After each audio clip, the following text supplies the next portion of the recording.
ನಾನು ಹೇಗೆ ಶಸ್ತ್ರ ಎತ್ತಲಿ ಮಾಧವ?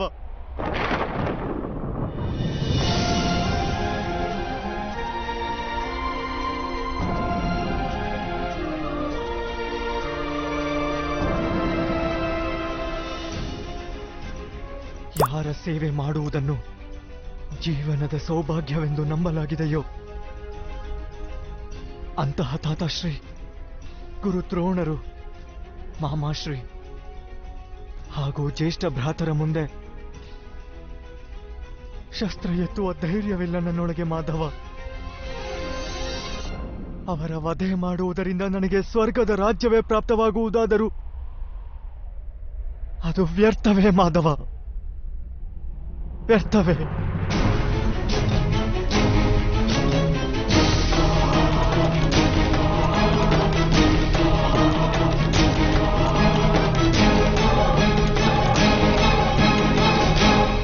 ಮಾಧವ, ಮನುಷ್ಯ ಬದುಕುವುದು ತನ್ನ ಭವಿಷ್ಯದ ಬಗ್ಗೆ ಚಿಂತಿಸುತ್ತಾ. ನಾನು ಈ ಸೈನಿಕರನ್ನು ನೋಡಿದಾಗ ಮಾಧವ, ಈ ಲಕ್ಷಾಂತರ ಸೈನಿಕರನ್ನು ನೋಡಿದಾಗ ನನ್ನ ಅರಿವಿಗೆ ಬರುವುದು, ಯುದ್ಧದ ನಂತರ ಲಕ್ಷಾಂತರ ಸ್ತ್ರೀಯರು ವಿಧವೆಯಾಗುವರು, ಲಕ್ಷಾಂತರ ಮಕ್ಕಳು ಅನಾಥರಾಗುವರು. ನಾಳೆ ಸಮಾಜದ ನಿಯಮಗಳು ನಾಶವಾಗುವವು, ಪರಂಪರೆಯ ಶಿಕ್ಷಣವನ್ನು ನೀಡುವವರು ಯಾರೂ ಇರುವುದಿಲ್ಲ, ವೇದಗಳ ಜ್ಞಾನವೇ ಕಳೆದು ಹೋಗುವುದು ಮಾಧವ. ಕುರುಕುಲ ನಾಶವಾಗುವುದು, ಆರ್ಯವರ್ತದ ಸುರಕ್ಷತೆ ನಾಶವಾಗುವುದು, ಎಲ್ಲವೂ ನಾಶವಾಗುವುದು ಮಾಧವ, ಎಲ್ಲವೂ ನಾಶವಾಗುವುದು.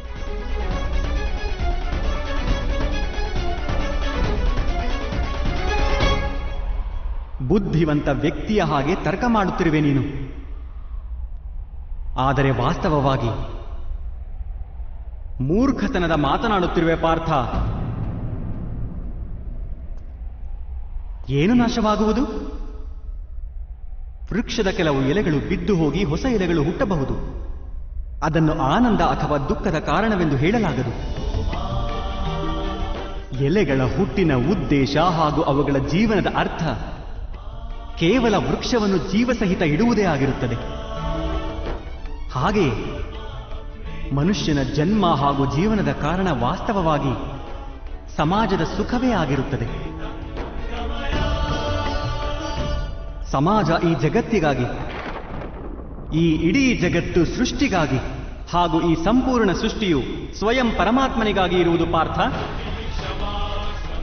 ಯಾರು ಈ ಸತ್ಯವನ್ನು ಅರಿಯುತ್ತಾರೋ ಅವರಿಗೆ ಧರ್ಮದ ಮಾರ್ಗ ಎಂದಿಗೂ ಸ್ಪಷ್ಟವಾಗಿ ಕಾಣಿಸುತ್ತದೆ. ಹೌದು ಪಾರ್ಥ, ಈ ಯುದ್ಧದಲ್ಲಿ ವಿಧ್ವಂಸವಾಗುವುದು ಅವಶ್ಯವಾಗಿ ಆಗುವುದು. ಆದರೆ ಇದನ್ನು ತಿಳಿದುಕೋ, ಹೊಸ ಪರಂಪರೆಗಳ ನಿರ್ಮಾಣವೂ ಸಹ ಆಗುವುದು. ಹಳೆಯ ಪರಂಪರೆಗಳು ವಿಷದಂತಾಗಿವೆ.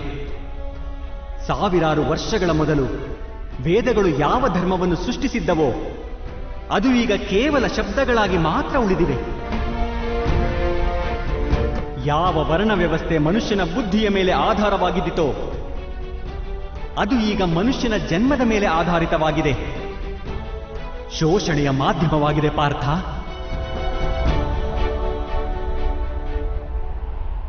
ಹಳೆಯ ವ್ಯವಸ್ಥೆಗಳು ನಾಶವಾಗುವವು, ಹೊಸ ವ್ಯವಸ್ಥೆಗಳು ಹುಟ್ಟುವವು.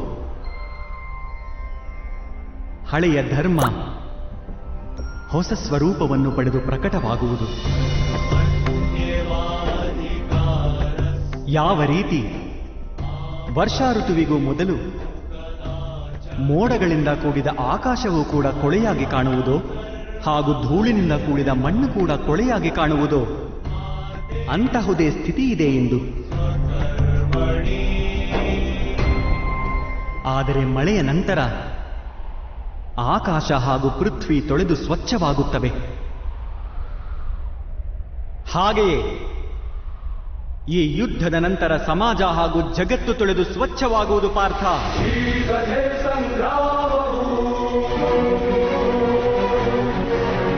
ಯುದ್ಧದ ನಂತರ ಸಮಾಜ ಹಾಗೂ ಜಗತ್ತು ಸ್ವಚ್ಛವಾಗಲೇಬೇಕು.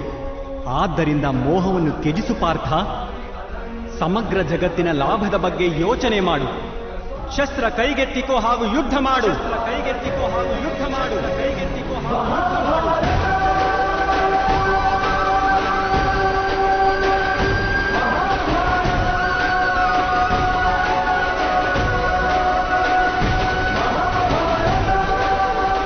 ನಾನು ನಿಮ್ಮ ಮಾತನ್ನು ಕೇಳುತ್ತಿರುವೆ ಮಾಧವ,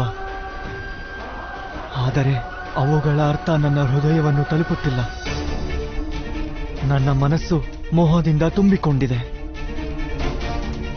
ಹೇಗೆ ನಾನು ಧರ್ಮದ ದರ್ಶನ ಮಾಡಲಿ? ನಾನು ಮನಸ್ಸು ನನ್ನವರಿಂದ ತುಂಬಿಕೊಂಡಿದೆ.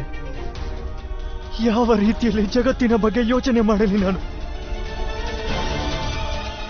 ಮಾಧವ, ನೀವು ಹೇಳಿದ್ದೀರಿ, ನೀವು ನನ್ನ ರಥವನ್ನು ನಾರಾಯಣಂ ನಮಸ್ಕೃತ್ಯ ನರಂ ಚೈವ ನರೋತ್ತಮಂ ದೇವಿಂ ಸರಸ್ವತಿಂ ವ್ಯಾಸಂ ತತೋ ನನ್ನ ಆತ್ಮದ ಸಾರಥಿಯಾಗಿ ಈ ಜೀವನ ರಥವನ್ನು ಸೂಕ್ತ ಮಾರ್ಗದಲ್ಲಿ ಕರೆದೊಯ್ಯಿರಿ.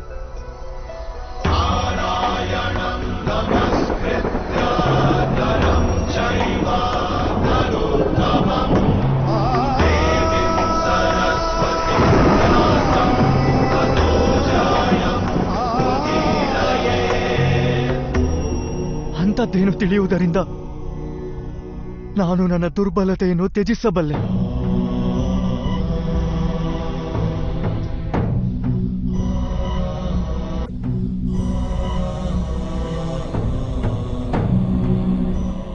ಎದ್ದೇಳು ಪಾರ್ಥ.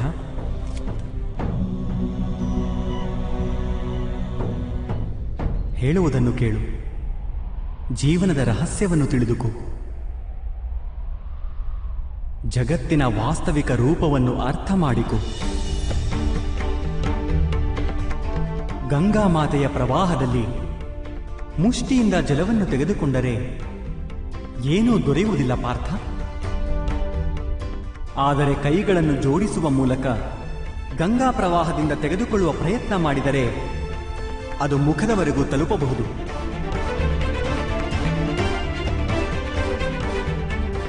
ಯೋಚಿಸಿ ನೋಡು ಪಾರ್ಥ. ಅಹಂಕಾರದ ಮುಷ್ಟಿ ಕಟ್ಟಿರುವೆಯೋ ಅಥವಾ ಸಮರ್ಪಣೆಯಿಂದ ಕೈ ಜೋಡಿಸಿರುವೆಯೋ?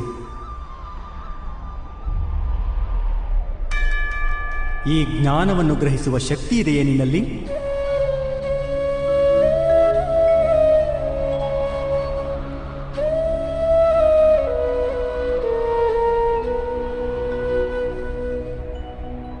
ಈ ಜಗತ್ತು ಎಂದರೇನು ಪಾರ್ಥ? ಮಾನವರು, ದಾನವರು, ಪಶು ಪಕ್ಷಿಗಳು, ಜಂತುಗಳು, ಕೀಟಗಳು, ಮತ್ಸ್ಯ ವೃಕ್ಷಗಳು ಇವೆಲ್ಲ ಹೇಗೆ ಹುಟ್ಟುತ್ತವೆ? ಯಾವ ಪದಾರ್ಥಗಳಿಂದ ಇವು ಮಾಡಲ್ಪಡುತ್ತವೆ? ಹೇಗೆ ಸಾಗುತ್ತವೆ? ಹೇಗೆ ಜೀವಿಸುತ್ತವೆ? ಮೃತ್ಯು ಹೇಗಾಗುತ್ತದೆ ಇವುಗಳದ್ದು? ಹಾಗೂ ಮೃತ್ಯುವಿನ ನಂತರ ಏನಾಗುತ್ತದೆ?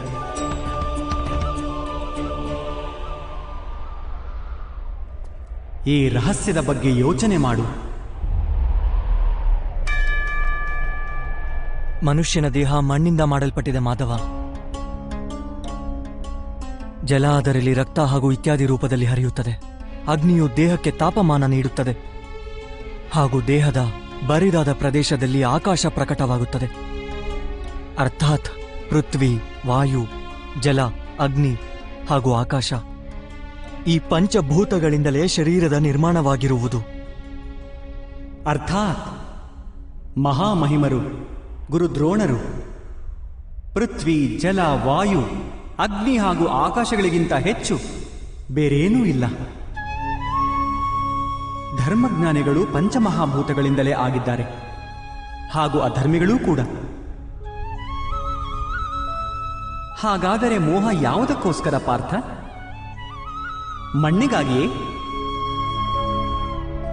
ಆದರೆ ಮಾಧವ, ಈ ಮಣ್ಣಿನ ದೇಹದಿಂದಲೇ ಮನುಷ್ಯರು ಒಬ್ಬರನ್ನೊಬ್ಬರು ಗುರುತಿಸುವುದು. ಎಲ್ಲ ಸಂಬಂಧಗಳು ಈ ಮಣ್ಣಿನ ದೇಹದ ಜೊತೆಗೇ ಇರುತ್ತವೆ. ಇಲ್ಲ ಪಾರ್ಥ. ಒಂದು ವೇಳೆ ಅದೇ ಸತ್ಯವಾಗಿದ್ದರೆ ಮೃತ್ಯುವಿನ ನಂತರ ದೇಹವನ್ನು ನಾಶವೇಕೆ ಮಾಡಲಾಗುತ್ತದೆ? ವಾಸ್ತವವಾಗಿ ಮನುಷ್ಯನ ಪರಿಚಯವು ಅವನ ದೇಹದಿಂದಾಗುವುದಿಲ್ಲ, ಅಥವಾ ಸಂಬಂಧಗಳ ಆಧಾರವು ಅವನ ದೇಹದಿಂದಾಗುವುದಿಲ್ಲ. ಮನುಷ್ಯನ ಸ್ವಭಾವ, ಅವನ ವರ್ತನೆ ಹಾಗೂ ಕಾರ್ಯಗಳಿಂದ ಅವನ ಪರಿಚಯವಾಗುತ್ತದೆ. ಈ ಸ್ವಭಾವ, ವರ್ತನೆ ಹಾಗೂ ಕಾರ್ಯಗಳು ಹೇಗೆ ಆಗುತ್ತವೆ? ಅದನ್ನು ಅರ್ಥ ಮಾಡಿಕೋ ಪಾರ್ಥ. ಈ ಸ್ವಭಾವ, ವರ್ತನೆ ಹಾಗೂ ಕಾರ್ಯಗಳು ಹೇಗೆ ಆಗುತ್ತವೆ? ಅದನ್ನು ಅರ್ಥ ಮಾಡಿಕೋ ಪಾರ್ಥ. ಮನುಷ್ಯನ ಜೀವನ ಕೇವಲ 20 ಗೋಚರ ಹಾಗೂ ಅಗೋಚರ ಪದಾರ್ಥಗಳ ಸಂಯೋಜನೆಯಿಂದಾಗಿದೆ. ಆದರೂ ಕೂಡ ಪ್ರತಿಯೊಬ್ಬ ಮನುಷ್ಯನ ಸ್ವಭಾವ ಹಾಗೂ ಕಾರ್ಯಗಳು ಭಿನ್ನ ಭಿನ್ನವಾಗಿಯೇ ಕಾಣುತ್ತವೆ. ಅದಕ್ಕೆ ಕಾರಣವೇನೆಂದರೆ ಈ ಸೃಷ್ಟಿಯ 3 ಗುಣಗಳು ತಮಸ್ಸು, ರಜಸ್ಸು ಹಾಗೂ ಸತ್ವ. ಈ 3 ಗುಣಗಳ ಅರ್ಥವೇನು ಮಾಧವ? ತಮಸ್ಸಿನ ಅರ್ಥ ಅಂಧಕಾರವಾಗಿದೆ. ಒಳ್ಳೆಯದು ಕೆಟ್ಟದ್ದು ಎನ್ನುವುದನ್ನು ಯೋಚಿಸದೆ ಜೀವನ ವ್ಯಯಿಸುವುದನ್ನು ತಾಮಸಿಕ ವ್ಯವಹಾರ ಎನ್ನಲಾಗುತ್ತದೆ. ಹೇಗೆ ಪಶುಪಕ್ಷಿಗಳು ಜೀವಿಸುವವೋ ಅದು ತಮ್ಮ ಶಾರೀರಿಕ ಇಚ್ಛೆಗಳನ್ನು ಪೂರ್ಣಗೊಳಿಸಲು ಮಾತ್ರ. ಸತ್ವದ ಅರ್ಥ ಜ್ಞಾನದ ಬೆಳಕು. ಯಾವಾಗ ವ್ಯಕ್ತಿಯೊಬ್ಬ ಪ್ರತಿಯೊಂದು ಪರಿಸ್ಥಿತಿಯಲ್ಲೂ ಧರ್ಮ, ಸತ್ಯ ಹಾಗೂ ಪರಂಪರೆಗಳ ಬಗೆಗೆ ಯೋಚಿಸಿ ವ್ಯವಹಾರ ಮಾಡುವನೋ ಅದನ್ನು ಸಾತ್ವಿಕ ಜೀವನ ಎನ್ನಲಾಗುತ್ತದೆ. ಈ ಇಬ್ಬರ ಮಧ್ಯದಲ್ಲಿ ಒಬ್ಬ ವ್ಯಕ್ತಿ ಇರುತ್ತಾನೆ. ಅವನ ಬಳಿ ಜ್ಞಾನವಿರುತ್ತದೆ. ಆದರೆ ಶರೀರ ಹಾಗೂ ಮನಸ್ಸಿನ ಇಚ್ಛೆಗಳ ಅನುಸಾರ ಬಂಧನಕ್ಕೊಳಗಾಗಿರುತ್ತಾನೆ. ಅಂಥ ಮನುಷ್ಯ ರಜಸ್ಸು ಅರ್ಥಾತ್ ಅಹಂಕಾರದ ಮನಸ್ಥಿತಿಯೊಂದಿಗೆ ಜೀವನ ಮಾಡುತ್ತಾನೆ. ತಮಸ್ಸು, ರಜಸ್ಸು ಹಾಗೂ ಸತ್ವಗುಣಗಳ ಹೆಚ್ಚು ಕಡಿಮೆ ಪ್ರಮಾಣದ ಸಂಯೋಜನೆಯಿಂದಲೇ ಮನುಷ್ಯನ ಸ್ವಭಾವ ನಿರ್ಮಾಣವಾಗುತ್ತದೆ.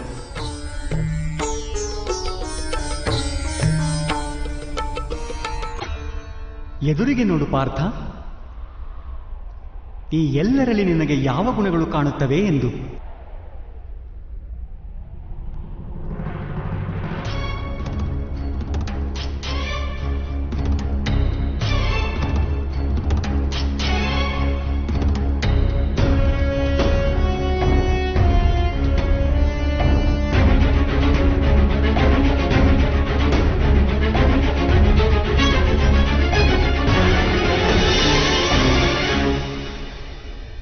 ಯುವರಾಜ ದುರ್ಯೋಧನನಿಗೆ ಧರ್ಮದ ಜ್ಞಾನವಿದೆ, ಆದರೆ ಪಾಲಿಸುವುದಿಲ್ಲ.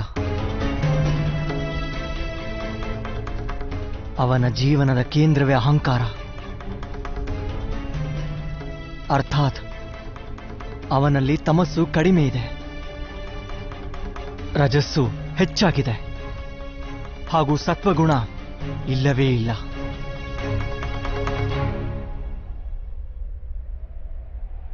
ಹಾಗೂ ಇನ್ನೊಂದು ಕಡೆ ರಾಜಕುಮಾರ ದುಶ್ಯಾಸನ. ಅವನು ಎಂದಿಗೂ ತನ್ನ ಜ್ಯೇಷ್ಠ ಭ್ರಾತನ ಆದೇಶವನ್ನು ಪಾಲಿಸಿದ್ದಾನೆ, ಯೋಚನೆ ಮಾಡದೆಯೇ. ಅರ್ಥಾತ್ ಅವನಲ್ಲಿ ಕೇವಲ ತಮಸ್ಸಿದೆ. ಮಹಾಮಹಿಮರನ್ನು ನೋಡು ಪಾರ್ಥ. ಸತ್ಯದ ಜೊತೆಗೆ ತಮಸ್ಸಿನ ಸಮ್ಮಿಲನವಿದೆ. ಅಹಂಕಾರವಿಲ್ಲ. ಆದರೆ ಪುರಾತನ ಧರ್ಮ, ಪರಂಪರೆ ಹಾಗೂ ಪ್ರತಿಜ್ಞೆಗಳ ಕಟ್ಟಳೆಯಲ್ಲಿ ಬಂಧಿಸಲ್ಪಟ್ಟಿದ್ದಾರೆ. ಅವಶ್ಯಕತೆ ಇರುವಾಗಲೂ ತಮ್ಮ ಪ್ರತಿಜ್ಞೆಯನ್ನು ಮುರಿಯುವುದಿಲ್ಲ.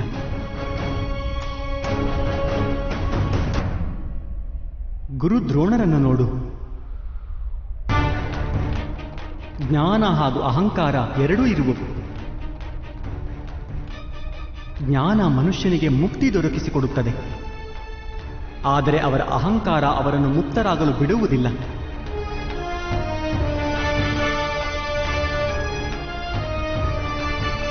ಆದರೆ ಮಾಧವ, ಒಂದು ವೇಳೆ ಮನುಷ್ಯನ ಸ್ವಭಾವ ಈ 3 ಗುಣಗಳ ಸಮ್ಮಿಳಿತವಾದರೆ ಆಗ ಮನುಷ್ಯನ ವ್ಯವಹಾರ ಮೊದಲೇ ನಿರ್ಧಾರಿತವಾಗಿರುತ್ತದೆ. ಸಿಂಹ ಜಿಂಕೆಯನ್ನು ತಿಂದೇ ತಿನ್ನುತ್ತದೆ, ಹಾಗೂ ಜಿಂಕೆ ಸಿಂಹಕ್ಕೆ ಹೆದರುವುದು ಕೂಡ. ಹಾಗಾದರೆ ಧರ್ಮವನ್ನು ಪ್ರಶಂಸೆ ಮಾಡುವುದೇಕೆ? ಅಪರಾಧಕ್ಕೆ ಶಿಕ್ಷೆ ಏಕೆ? ಅದಕ್ಕೇನು ಅರ್ಥ?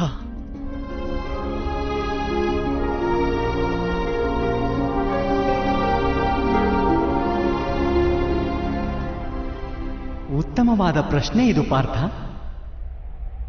ಆದರೆ ಮೊದಲು ಮನುಷ್ಯ ಎಂದರೇನು ಅದನ್ನು ಅರ್ಥ ಮಾಡಿಕೊ. ಮನುಷ್ಯನೆಂದರೆ ಕೇವಲ ಪಂಚ ಮಹಾಭೂತಗಳಲ್ಲ, ಪಂಚ ಪದಾರ್ಥಗಳಲ್ಲ, ಪಂಚ ಜ್ಞಾನೇಂದ್ರಿಯಗಳು, ಪಂಚ ಕರ್ಮೇಂದ್ರಿಯಗಳು ಹಾಗೂ 3 ಗುಣಗಳು, ಹೀಗೆ 23 ವಸ್ತುಗಳ ಸಮ್ಮಿಳಿತವೂ ಅಲ್ಲ. ಮನುಷ್ಯನಿಗೆ ನಡೆದಾಡುವ, ಓಡಾಡುವ, ಕಾರ್ಯ ಮಾಡುವುದಕ್ಕೆ ಶಕ್ತಿಯ ಅವಶ್ಯಕತೆ ಇರುತ್ತದೆ. ಹಾಗೂ ಶಕ್ತಿಗೆ ಚೈತನ್ಯವೆಂದೂ ಕರೆಯುತ್ತೇವೆ. ಹಾಗಾದರೆ ಮಾಧವ, ಮನುಷ್ಯನೇ ಅದರ ಚೇತನವೇ? ಇಲ್ಲ ಪಾರ್ಥ. ಮನುಷ್ಯನ ಚೈತನ್ಯದೊಂದಿಗೆ 23 ವಸ್ತುಗಳ ಸಮ್ಮಿಳಿತದ ಹೆಸರೇ ಪ್ರಕೃತಿ ಎಂದು. 24 ವಸ್ತುಗಳಿಂದ ತಯಾರಾದ ಮನುಷ್ಯ ಎಂಬ ಹೆಸರಿನ ಯಂತ್ರದಲ್ಲಿ ವಾಸವಿರುವವನೇ ಪುರುಷ, ಅರ್ಥಾತ್ ಪರಮಾತ್ಮನ ಅಂಶ. ಅವನಿಗೆ ಆತ್ಮ ಎನ್ನಲಾಗುತ್ತದೆ. ಯಾವಾಗ ಪ್ರಕೃತಿ ಹಾಗೂ ಪುರುಷನ ಸಮ್ಮಿಲನವಾಗುತ್ತದೆಯೋ, ಅರ್ಥಾತ್ ಯಾವಾಗ ಪರಮಾತ್ಮನ ಅಂಶ ಆತ್ಮರೂಪದಲ್ಲಿ ಮನುಷ್ಯನಲ್ಲಿ ವಾಸ ಮಾಡುತ್ತದೋ, ಆಗ ಮನುಷ್ಯ ಜೀವ ಪಡೆಯುತ್ತಾನೆ. ಈ ಆತ್ಮವೆಂದರೇನು ಮಾಧವ? ಹಾಗೂ ಅದನ್ನು ಅರಿಯುವನು? ಮನುಷ್ಯ ಹೇಗೆ ರಥವನ್ನು ಉಪಯೋಗಿಸುವನೋ ಹಾಗೆಯೇ ಆತ್ಮವು ಶರೀರ ಎಂಬ ಹೆಸರಿನ ಈ ಯಂತ್ರವನ್ನು ಉಪಯೋಗಿಸುತ್ತದೆ. ಶರೀರದ ಮಾಧ್ಯಮದಿಂದ ಶರೀರದ ಸುಖ ದುಃಖಗಳನ್ನು ಉಪಭೋಗಿಸುತ್ತದೆ. ಆದರೆ ಆತ್ಮವು ಶರೀರವಲ್ಲ ಪಾರ್ಥ, ಶರೀರದ ನಾಶ ಮಾಡಬಹುದು ಅಷ್ಟೇ. ಆದರೆ ಆತ್ಮದ ನಾಶವನ್ನು ಮಾಡಲಾಗುವುದಿಲ್ಲ. ನೈನಂ ಚಿಂದಂತಿ ಶಸ್ತ್ರಾಣಿ ನೈನಂ ದಹತಿ ಪಾವಕ ನ ಚೈನಂ ಕ್ಲೇದಯಂ ತಾಪೋನ ಶೋಷಯತಿ ಮಾರುತಃ. ಆತ್ಮವನ್ನು ಶಸ್ತ್ರದಿಂದ ಛೇದಿಸಲಾಗದು, ಅಗ್ನಿಯಿಂದ ದಹಿಸುವುದಕ್ಕೂ ಆಗದು, ಜಲ ಅದನ್ನು ದುರ್ಬಲ ಮಾಡಲೂ ಆಗದು, ಹಾಗೂ ಗಾಳಿ ಅದನ್ನು ಒಣಗಿಸಲೂ ಆಗದು. ಆತ್ಮವು ಶರೀರದಲ್ಲಿದ್ದರೂ ಸಹ ಅಮರವಾಗಿರುತ್ತದೆ. ನ ಹನ್ಯತೆ ಹನ್ಯಮಾನೇ ಶರೀರೆ. ಪಾರ್ಥ, ಶರೀರದ ಹತ್ಯೆಯನ್ನು ಮಾಡಬಹುದು, ಆದರೆ ಆತ್ಮದ ಹತ್ಯೆಯನ್ನಂತೂ ಮಾಡಲಾಗುವುದಿಲ್ಲ. ಆತ್ಮವು ಸರ್ವವ್ಯಾಪಿಯಾಗಿರುತ್ತದೆ, ಅಚಲವಾಗಿದೆ, ಸ್ಥಿರವಾಗಿದೆ, ಸನಾತನವಾಗಿದೆ. ಹಳೆಯ ವಸ್ತ್ರವನ್ನು ತ್ಯಜಿಸಿ ಹೇಗೆ ಮನುಷ್ಯ ಹೊಸ ವಸ್ತ್ರವನ್ನು ಧರಿಸುವನೋ, ಹಾಗೆಯೇ ಆತ್ಮವು ಹಳೆಯ ಶರೀರವನ್ನು ಬಿಟ್ಟು ಮತ್ತೆ ಮತ್ತೆ ಹೊಸ ಶರೀರವನ್ನು ಧರಿಸುತ್ತದೆ. ಆದರೆ ಮಾಧವ, ನಾನು ಜಗದ ಅನುಭವವನ್ನು ನನ್ನ ಶರೀರದ ಮಾಧ್ಯಮದಿಂದಲೇ ಪಡೆಯುತ್ತೇನೆ. ನನ್ನನ್ನು ದೇಹವಲ್ಲವೆಂದುಕೊಂಡರೆ ನಾನು ಆತ್ಮವನ್ನು ಹೇಗೆ ಅರಿಯಬಲ್ಲೆ? ನಮ್ಮನ್ನು ಆತ್ಮದ ರೂಪದಲ್ಲಿ ಅರಿಯುವುದು ಅಸಂಭವವೇನೂ ಅಲ್ಲ ಪಾರ್ಥ. ಅಂಧರೂ ಜೀವಿಸುತ್ತಾರೆ, ಕಿವುಡರೂ ಜೀವಿಸುತ್ತಾರೆ, ಯಾರ ಬಳಿ ಕೈಕಾಲುಗಳಿರುವುದಿಲ್ಲವೋ ಅವರೂ ಜೀವಿಸುತ್ತಾರೆ. ಇದು ಸ್ಪಷ್ಟ. ಶರೀರವೆಂದರೆ ಮನುಷ್ಯನಲ್ಲ. ಯಾರ ಚೇತನ ಹೊರಟು ಹೋಗುವುದೋ, ಯಾರಿಗೆ ಮೂರ್ಛೆ ಹೋಗುವುದೋ ಅವರೂ ಜೀವಿಸುತ್ತಾರೆ. ಆದ್ದರಿಂದ ಇದು ಸ್ಪಷ್ಟ. ಮನುಷ್ಯನ ಚೇತನ ತತ್ವ ಅದೂ ಶರೀರವಲ್ಲ. ಇದೇ ರೀತಿ ಯಾವ ವ್ಯಕ್ತಿ ತನ್ನ ಅಂತರಾಳದಲ್ಲಿ ಹುಡುಕುವನೋ, ನಾನು ಇಂದ್ರಿಯಗಳಲ್ಲ, ಶರೀರವಲ್ಲ, ಭಾವನೆಗಳಲ್ಲ, ಕಲ್ಪನೆಯಲ್ಲ, ಜ್ಞಾನವು ನಾನಲ್ಲ ಎಂದು ಯಾರಿದನ್ನು ಅರ್ಥ ಮಾಡಿಕೊಳ್ಳುತ್ತಾರೋ ಅವರು ಅಂತ್ಯದಲ್ಲಿ ಸ್ವಯಂ ತಮ್ಮನ್ನು ಆತ್ಮದ ರೂಪದಲ್ಲಿ ಅರ್ಥ ಮಾಡಿಕೊಳ್ಳುತ್ತಾರೆ. ಈ ಆತ್ಮದ ಕಾರ್ಯವೇನು ಮಾಧವ? ಯಾರು ಪರಬ್ರಹ್ಮನ ಭಾಗವಾಗುವರೋ, ಪುರುಷ ಹಾಗೂ ಪ್ರಕೃತಿಯಾಗುವರೋ, ಆಗ ಪುರುಷ ಅರ್ಥ ಪರಮಾತ್ಮನ ಅಂಶ ಆತ್ಮರೂಪದಲ್ಲಿ ಪ್ರಕೃತಿಯ ಪ್ರತಿಯೊಂದು ವಸ್ತುವಿನಲ್ಲೂ ವಾಸ ಮಾಡುವುದು. ಆ ಆತ್ಮವನ್ನು ಮೋಹ ಹಾಗೂ ಅಂಧಕಾರಗಳು ಆವರಿಸಿಕೊಳ್ಳುವವು ಪಾರ್ಥ. ಆ ಮೋಹನಿದ್ರೆಯಿಂದ ಜಾಗೃತರಾಗಿ ಸ್ವಯಂ ತಮ್ಮನ್ನು ಪರಮಾತ್ಮನ ಅಂಶವೆಂದು ಅರಿಯುವುದೇ ಆತ್ಮದ ಕರ್ತವ್ಯ, ಉದ್ದೇಶ ಹಾಗೂ ಜೀವನದ ಕಾರ್ಯ. ಆದರೆ ಮಾಧವ, ಪ್ರತಿ ಆತ್ಮವೂ ಪರಮಾತ್ಮನ ಅಂಶವಾದರೆ ಪ್ರಗತಿ ಹಾಗೂ ಉನ್ನತಿ ಪರಮಾತ್ಮನೇ ಮಾಡುತ್ತಿರುವನೇ? ಹೇಗೆ ಕೆಸರಿನಲ್ಲಿ ಬಿದ್ದಂತಹ ರತ್ನವು ಹೊಳೆಯುವುದಿಲ್ಲವೋ ಹಾಗೆಯೇ ಪ್ರಕೃತಿಯ 24 ವಸ್ತುಗಳಿಂದ ಆವರಿಸಲ್ಪಟ್ಟ ಆತ್ಮ ಮರೆತು ಬಿಡುತ್ತದೆ ತಾನು ಪರಮಾತ್ಮನ ಅಂಶವೆನ್ನುವುದನ್ನು. ಹೆಚ್ಚಿನ ಆತ್ಮಗಳು ತಮ್ಮ ದೇಹಗಳನ್ನೇ ಎಲ್ಲವೂ ಎಂದುಕೊಳ್ಳುತ್ತವೆ. ತಾನು ದೇಹದಿಂದ ಭಿನ್ನ ಎಂದು ಅರಿಯುವುದೇ ಇಲ್ಲ. ಶರೀರಕ್ಕೆ ಯಾವ ಸುಖ, ದುಃಖ, ಸ್ವಾದ, ಗಂಧ ಇವುಗಳ ಅನುಭವವಾಗುವುದೋ ಅದನ್ನು ತನ್ನದೇ ಅನುಭವವೆಂದು ತಿಳಿಯುತ್ತದೆ. ಹಾಗೂ ಬದಲಾವಣೆಯ ಪ್ರಯತ್ನವನ್ನೇ ಮಾಡುವುದಿಲ್ಲ.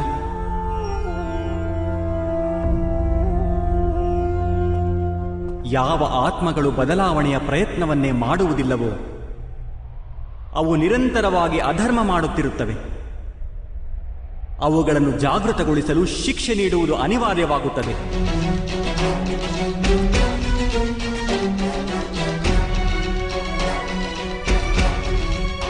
ನೀನು ಇದನ್ನು ಅರ್ಥ ಮಾಡಿಕೋ ಪಾರ್ಥ. ನೀನು ಶರೀರವಲ್ಲ, ಕೇವಲ ಒಂದು ಆತ್ಮವೆಂದು. ಈ ರಣಭೂಮಿಯಲ್ಲಿ ಕಾಣುವ ಪ್ರತಿಯೊಬ್ಬ ಯೋಧನು ಅವನೆಲ್ಲ ನೀನು ಯಾರೆಂದು ತಿಳಿದಿರುವೆಯೋ. ಕೆಲ ಸಮಯದವರೆಗೆ ಇವರೆಲ್ಲರೂ ಈ ಶರೀರಗಳಲ್ಲಿ ವಾಸ ಮಾಡುತ್ತಿರುವರು. ಇವರ ಶರೀರ ಸಾಯುತ್ತದೆ, ಆದರೆ ಇವರೆಲ್ಲರೂ ಅಮರರೇ. ಅವರು ಮತ್ತೆ ಹೊಸ ಶರೀರವನ್ನು ಧರಿಸುವರು. ಎಲ್ಲಿಯವರೆಗೂ ಸ್ವಯಂ ತಮ್ಮನ್ನು ಶುದ್ಧಾತ್ಮದ ರೂಪದಲ್ಲಿ ಅರಿಯುವುದಿಲ್ಲವೋ, ಎಲ್ಲಿಯವರೆಗೂ ಅಧರ್ಮವನ್ನು ತ್ಯಜಿಸಿ ಧರ್ಮದಲ್ಲಿ ದೃಢವಾಗುವುದಿಲ್ಲವೋ, ಅಲ್ಲಿಯವರೆಗೂ ಇವರು ಜನ್ಮ ಪಡೆಯುತ್ತಾ ಹಾಗೂ ಸಾಯುತ್ತಲೇ ಇರುವರು. ಇದೇ ಬ್ರಹ್ಮವಿದ್ಯೆಯ ಮೊದಲ ಪಾಠವಾಗಿದೆ ಪಾರ್ಥ. ಯಾರು ಹುಟ್ಟುವರೋ ಅವರು ಅವಶ್ಯವಾಗಿ ಸಾಯುತ್ತಾರೆ, ಹಾಗೂ ಯಾರು ಸಾಯುವರೋ ಅವರು ಅವಶ್ಯವಾಗಿ ಮತ್ತೆ ಹುಟ್ಟಿ ಬರುತ್ತಾರೆ. ಈ ಮಹಾಜ್ಞಾನವನ್ನು ಸಂಖ್ಯಾಯೋಗ ಎನ್ನುತ್ತಾರೆ.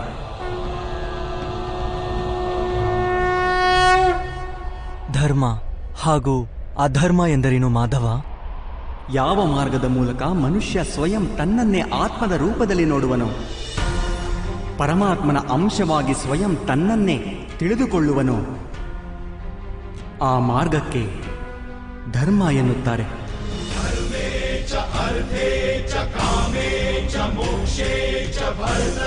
ಯಾವಾಗ ಮನುಷ್ಯ ಸ್ವಯಂ ತನ್ನನ್ನೇ ಪರಮಾತ್ಮನ ಅಂಶವಾಗಿ ಅರಿತುಕೊಳ್ಳುವನೋ ಆಗ ಅವನಿಗೆ ಅನುಭೂತಿಯಾಗುತ್ತದೆ, ಈ ಸೃಷ್ಟಿಯೇ ಪರಮಾತ್ಮ ಹಾಗೂ ಆ ಪರಮಾತ್ಮನೇ ಸೃಷ್ಟಿ ಎನ್ನುವುದು. ಸೃಷ್ಟಿ ಹಾಗೂ ಪರಮಾತ್ಮನಲ್ಲಿ ಯಾವುದೇ ಭೇದವಿಲ್ಲ.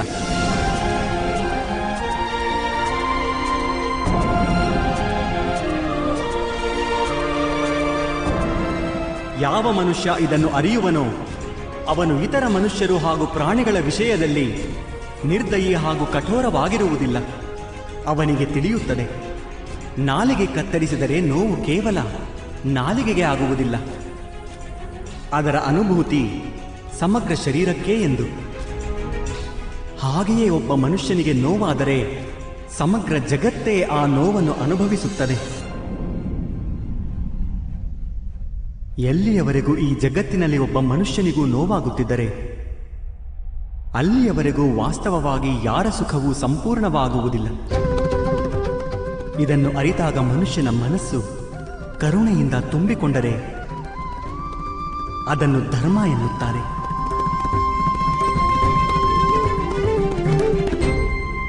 ಒಬ್ಬರ ಮೇಲೆ ತಮಸ್ಸಿನ ಗುಣದ ನೆರಳಿದ್ದಾಗ ಆಗ ಅವನು ಬೇರೆಯವರ ವಿಷಯದಲ್ಲಿ ಕಠೋರ, ನಿರ್ದಯಿ ಹಾಗೂ ಸ್ವಾರ್ಥಿಯಾಗುತ್ತಾನೆ. ತಾನು ಬಯಸಿದ ಸುಖಕ್ಕಾಗಿ ಬೇರೆಯವರಿಗೆ ದುಃಖ ನೀಡುತ್ತಾನೆ. ಪರಮಾತ್ಮನೆಡೆಗೆ ಹೋಗಲಾಗುವುದಿಲ್ಲ ಅವನು. ಅರ್ಥಾತ್ ಅಧರ್ಮ ಪರಮಾತ್ಮನಿಂದ ದೂರ ಕರೆದೊಯ್ಯುವ ಮಾರ್ಗದ ಹೆಸರಾಗಿದೆ. ಅರ್ಥಾತ್ ಅಧರ್ಮವೆಂದರೆ ಅಜ್ಞಾನದ ಇನ್ನೊಂದು ಹೆಸರೆಂದಾಯಿತು. ಹಾಗಾದರೆ ಅಜ್ಞಾನಿಗಾಗಿ ದಯೆ ಇರಬೇಕಾಗಿರುವುದು ಅವಶ್ಯವಲ್ಲವೇ? ಶಿಕ್ಷೆಗೆ ಏನು ಅರ್ಥ?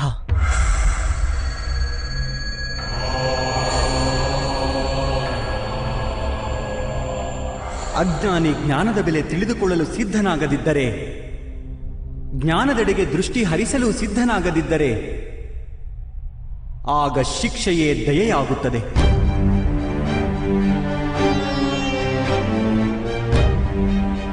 ಅವರಿಗಾಗಿಯೂ ಹಾಗೂ ಬೇರೆಯವರಿಗಾಗಿಯೂ.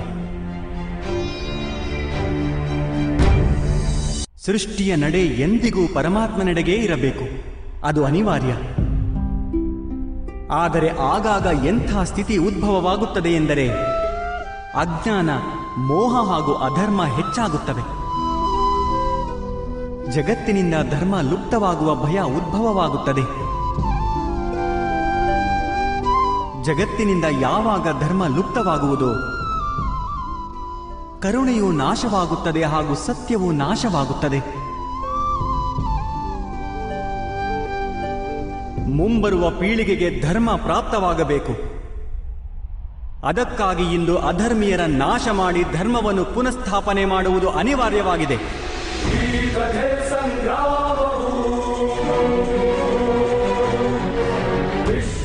ಇಂದು ಅಂಥದೇ ಸ್ಥಿತಿ ಬಂದಿದೆ ಪಾರ್ಥ. ಹಾಗೂ ಧರ್ಮ ಸ್ಥಾಪನೆಯ ಕರ್ತವ್ಯ ನಿನ್ನದು.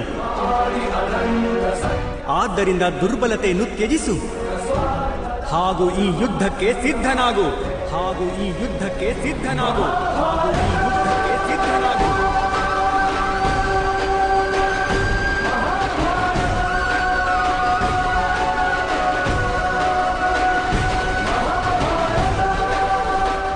ಆದರೆ ನನ್ನ ಕೈಗಳಿಂದ ಹತ್ಯೆಗಳಾಗುವವು ಮಾಧವ. ನನ್ನಿಂದ ಯಾರದೋ ಪ್ರಾಣ ಹೋದರೆ ನನ್ನ ಅಂತರಾಳದ ಕರುಣೆ ನಾಶವಾಗುವುದಿಲ್ಲವೇ? ಹಾಗೂ ಒಂದು ವೇಳೆ ಧರ್ಮದ ಆಧಾರ ಕರುಣೆಯಾದರೆ ನನ್ನ ಆತ್ಮ ಅಧರ್ಮಿಯಾಗುವುದಿಲ್ಲವೇ?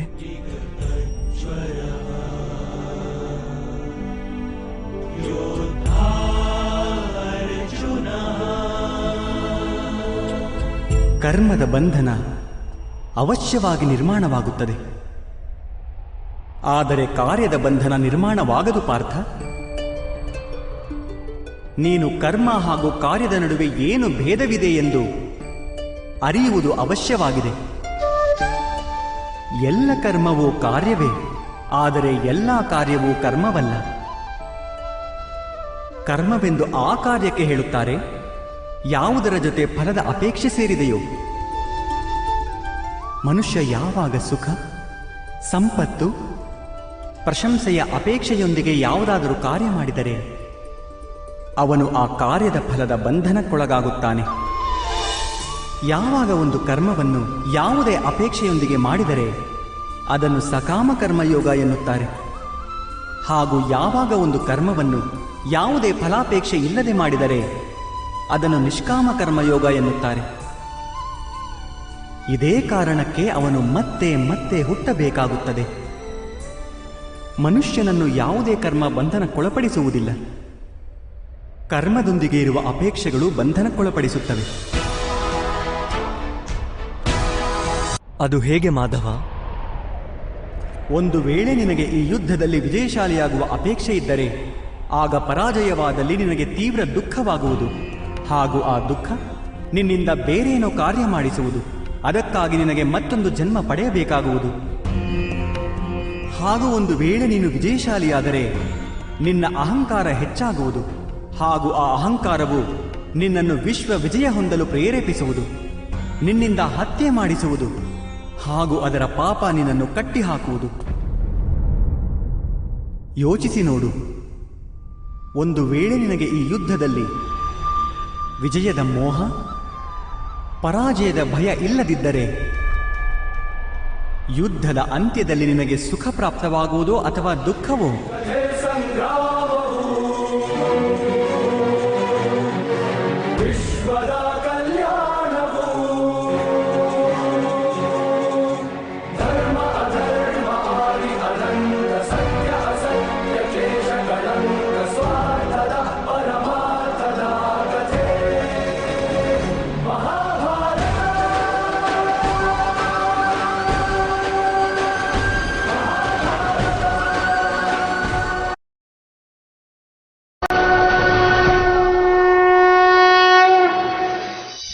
ಯೋಚಿಸಿ ನೋಡು. ಒಂದು ವೇಳೆ ನಿನಗೆ ಈ ಯುದ್ಧದಲ್ಲಿ ವಿಜಯದ ಮೋಹ, ಪರಾಜಯದ ಭಯ ಇಲ್ಲದಿದ್ದರೆ ಯುದ್ಧದ ಅಂತ್ಯದಲ್ಲಿ ನಿನಗೆ ಸುಖ ಪ್ರಾಪ್ತವಾಗುವುದೋ ಅಥವಾ ದುಃಖವೋ?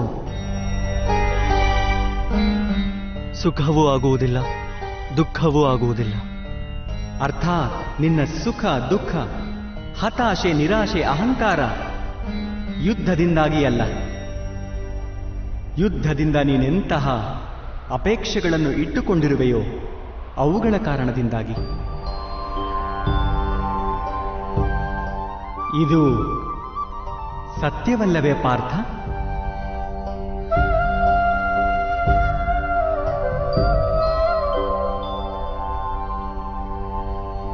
ಸುಖ ದುಃಖೇ ಸಮೇ ಕೃತ್ವಾ ಲಾಭಾಲಾಭೌ ಜಯಾಜಯೌ ತತೋ ಯುದ್ಧಾಯ ಯುಜ್ಯಸ್ವ ನೇವಂ ಪಾಪ ಮವಾಪ್ಸ್ಯಸಿ. ಅರ್ಥಾತ್ ಸುಖ ದುಃಖಗಳನ್ನು ಸಮಾನವಾಗಿ ಸ್ವೀಕರಿಸಿ ಲಾಭ ಹಾನಿ ಜಯ ಪರಾಜಯಗಳ ಬಗ್ಗೆ ಯೋಚಿಸದೆ ನೀನು ಯುದ್ಧ ಮಾಡಿದರೆ ಕೌಂತೆಯ, ನೀನು ಪಾಪದ ಭಾಗಿಯಾಗುವುದಿಲ್ಲ. ಇದನ್ನೇ ಕರ್ಮಯೋಗ ಎನ್ನುತ್ತಾರೆ. ಯಾರು ಸಂಖ್ಯೆಯ ಜ್ಞಾನ ಪಡೆಯುತ್ತಾರೋ ಅವರಿಗೆ ಇದು ತಿಳಿಯುತ್ತದೆ. ಅದು ಶರೀರವಲ್ಲ, ಕೇವಲ ಒಂದು ಆತ್ಮ ಎಂದು. ಶರೀರದ ಭೋಗ ಹಾಗೂ ಅನುಭವಗಳು ಮೃತ್ಯುವಿನವರೆಗೂ ಮಾತ್ರ ಇರುತ್ತವೆ. ಅರ್ಥಾತ್ ಅವು ವಾಸ್ತವವಲ್ಲ, ಕೇವಲ ಮಾಯೆ ಮಾತ್ರ.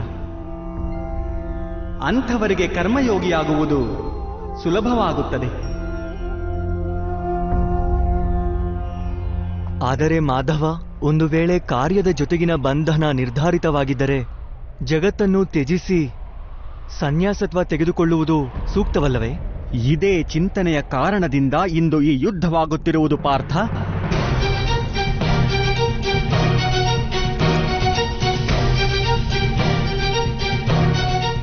ಯೋಚಿಸಿ ನೋಡು. ಯಾವಾಗ ಸತ್ವಗುಣದಿಂದ ತುಂಬಿದ ಧರ್ಮವನ್ನು ಅರಿತವರು ಕರ್ಮವನ್ನು ತ್ಯಜಿಸುವರೋ ಆಗ ಅಧರ್ಮದಿಂದ ತುಂಬಿದವರೇ ಜಗತ್ತನ್ನು ಮುನ್ನಡೆಸುತ್ತಾರೆ.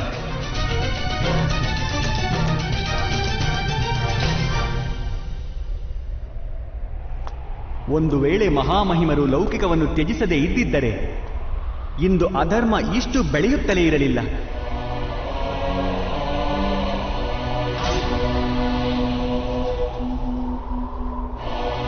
ಹಾಗೂ ನಿನ್ನ ಪಿತಾ ಸನ್ಯಾಸ ಸ್ವೀಕರಿಸದಿದ್ದರೆ ಇಂದು ಭ್ರಾತ ಯುಧಿಷ್ಠಿರ ಸುಖವಾಗಿ ರಾಜ್ಯವಾಳುತ್ತಿದ್ದರು.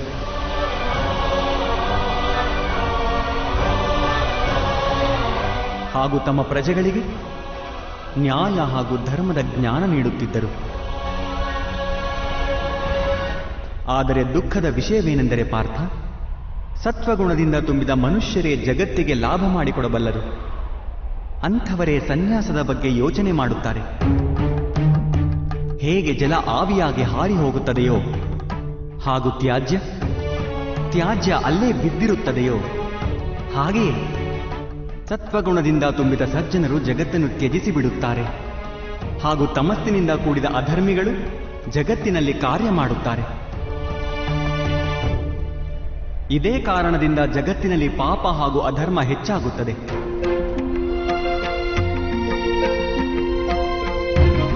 ಆದರೆ ಕರ್ಮಯೋಗ ಇಂಥ ವಿಚಿತ್ರ ಸ್ಥಿತಿಯಿಂದ ಇಡೀ ಜಗತ್ತನ್ನೇ ರಕ್ಷಿಸುತ್ತದೆ. ಕರ್ಮಯೋಗಿಯು ಫಲಾಪೇಕ್ಷೆಯನ್ನು ತ್ಯಜಿಸುತ್ತಾರೆ, ಆದರೆ ಕರ್ಮವನ್ನು ತ್ಯಜಿಸುವುದಿಲ್ಲ. ಅಂಥವರು ಇದೇ ಜಗತ್ತಿನಲ್ಲಿರುತ್ತಾರೆ. ಸನ್ಯಾಸಿಗಳ ಹಾಗೆ ಎಲ್ಲ ಕೆಲಸಗಳ ಮಾಡುತ್ತಾರೆ, ಆದರೆ ಅದರಲ್ಲಿ ಮುಳುಗಿ ಹೋಗುವುದಿಲ್ಲ. ಕರ್ಮಯೋಗಿ ತನ್ನ ಸಂತಾನಗಳಿಂದ, ಸ್ವಜನರಿಂದ, ತನ್ನ ಪ್ರಜೆಗಳಿಂದ ಯಾವುದೇ ಅಪೇಕ್ಷೆ ಆಸೆಗಳನ್ನು ಇಟ್ಟುಕೊಳ್ಳುವುದಿಲ್ಲ. ಸ್ವಯಂ ಅಂಥವರಿಗೆ ಸನ್ಯಾಸದ ಲಾಭವಾಗುತ್ತದೆ, ಆದರೆ ಜಗತ್ತಿಗೆ ಲೌಕಿಕವಾದ ಲಾಭವನ್ನು ಮಾಡಿಕೊಡುತ್ತಾರೆ. ಮನುಷ್ಯ ತನ್ನ ಸಂತಾನಗಳ ಸುಖಕ್ಕಾಗಿ ಶ್ರಮ ಪಡುತ್ತಾನೆ ಮಾಧವ. ಹಾಗಾಗಿ ಸುಖದ ಅಪೇಕ್ಷೆ ನೀಕಿಟ್ಟುಕೊಳ್ಳಬಾರದು. ಮನುಷ್ಯ ತನ್ನ ಸಂತಾನಗಳಿಗಾಗಿ ಏನೇ ಮಾಡಿದರೂ ಅದು ವ್ಯಾಪಾರವೋ ಪ್ರೇಮವೋ ಪಾರ್ಥ? ಪ್ರೇಮವೇ ಮಾಧವ. ಹಾಗಾದರೆ ತನ್ನ ಕಾರ್ಯಕ್ಕೆ ಪ್ರತಿಫಲದ ಅಪೇಕ್ಷೆ ಏಕೆ ಪಾರ್ಥ? ಭವಿಷ್ಯದ ಲಾಭವನ್ನು ವ್ಯಾಪಾರದಲ್ಲಿ ನೋಡಲಾಗುತ್ತದೆ, ಪ್ರೇಮದಲ್ಲಲ್ಲ. ಯಾವ ಮನುಷ್ಯ ತನ್ನ ಸಂತಾನಗಳ ಚಾರಿತ್ರ್ಯವನ್ನು ಸೂಕ್ತ ರೂಪದಲ್ಲಿ ಮಾಡುವನೋ, ಸಂತಾನಗಳಿಗೆ ಪ್ರೇಮ ಹಾಗೂ ಧರ್ಮದ ಸಂಸ್ಕಾರ ನೀಡುವನೋ, ಅವನ ಸಂತಾನಗಳು ಆ ಮನುಷ್ಯನಿಗೆ ಪ್ರೇಮ ಸುರಕ್ಷತೆಯನ್ನು ಅವಶ್ಯವಾಗಿ ನೀಡುತ್ತಾರೆ. ಸಂತಾನಗಳ ಕರ್ಮ, ಸ್ವಜನರ ಕರ್ಮ, ಅದು ಅವರ ವ್ಯವಹಾರ ಪಾರ್ಥ. ಹಾಗೂ ಎಲ್ಲಿ ಅವರ ಕರ್ಮದ ಮೇಲೆ ನಮಗೆ ಅಧಿಕಾರವಿರುವುದಿಲ್ಲವೋ ಅವರಿಂದ ಆಶಯ ಅಪೇಕ್ಷೆಗಳನ್ನು ಇಟ್ಟುಕೊಳ್ಳುವುದರಿಂದ ಏನು ಪ್ರಯೋಜನ? ಆಳವಾದ ಚಿಂತನೆ ಮಾಡಿದರೆ ಪಾರ್ಥ, ಶೀಘ್ರವೇ ನಿನಗೆ ತಿಳಿಯುತ್ತದೆ. ಜೀವನದಲ್ಲಿ ಆಸೆ ಹಾಗೂ ಅಪೇಕ್ಷೆಗಳನ್ನು ಬಯಸುವುದು ಅತೀ ಅನಿವಾರ್ಯ ಎನ್ನುವಂತಹ ಯಾವುದೇ ಕಾರ್ಯವಿಲ್ಲ. ಯಾವಾಗ ಸೃಷ್ಟಿಯೇ ಪರಮಾತ್ಮನೋ ಹಾಗೂ ಮನುಷ್ಯ ಸ್ವಯಂ ಪರಮಾತ್ಮನ ಅಂಶವಾಗಿರುವನೋ, ಎಲ್ಲ ಕಾರ್ಯಗಳನ್ನು ಪರಮಾತ್ಮನೇ ಮಾಡುತ್ತಾನೆ. ಮನುಷ್ಯನು ಸ್ವಯಂ ಏನನ್ನೂ ಮಾಡುವುದಿಲ್ಲ. ಇದೇ ಕರ್ಮಯೋಗದ ಮೂಲ ಸಿದ್ಧಾಂತವೋ ಪಾರ್ಥ.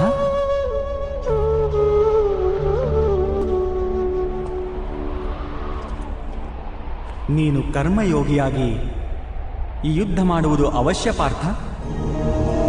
ತ್ರೈಗುಣ್ಯ ವಿಷಯ ವೇದ ನಿಸ್ತ್ರೈಗುಣ್ಯೋ ಭವಾರ್ಜುನ, ನಿರ್ದ್ವಂದ್ವೋ ನಿತ್ಯ ಸತ್ಪಸ್ಥೋ ನಿರ್ಯೋಗಕ್ಷೇಮ ಆತ್ಮವಾನ್. ಮೂರು ಗುಣಗಳನ್ನು ತ್ಯಾಗ ಮಾಡಿ ನಿರ್ಗುಣನಾಗು ಪಾರ್ಥ. ಈ ದ್ವಂದ್ವದಿಂದ ಮುಕ್ತನಾಗು. ಎಂದಿಗೂ ಸತ್ವ ಅರ್ಥಾತ್ ಪರಮಾತ್ಮನಲ್ಲಿ ಬುದ್ಧಿವಂತಿಕೆಯಿಂದ ಕರ್ತವ್ಯವನ್ನು ಪಾಲನೆ ಮಾಡುತ್ತಿರು. ಏನಾದರೂ ಪ್ರಾಪ್ತಿ ಹೊಂದುವ ಇಚ್ಛೆಯನ್ನು ಹಾಗೂ ಪ್ರಾಪ್ತಿ ಹೊಂದಿದ್ದನ್ನು ರಕ್ಷಿಸುವಂತಹ ಚಿಂತನೆಯನ್ನು ತ್ಯಜಿಸಿಬಿಡು ಪಾರ್ಥ. ಹಾಗೂ ನಿನ್ನ ಆತ್ಮವನ್ನು ಸ್ವತಂತ್ರಗೊಳಿಸು.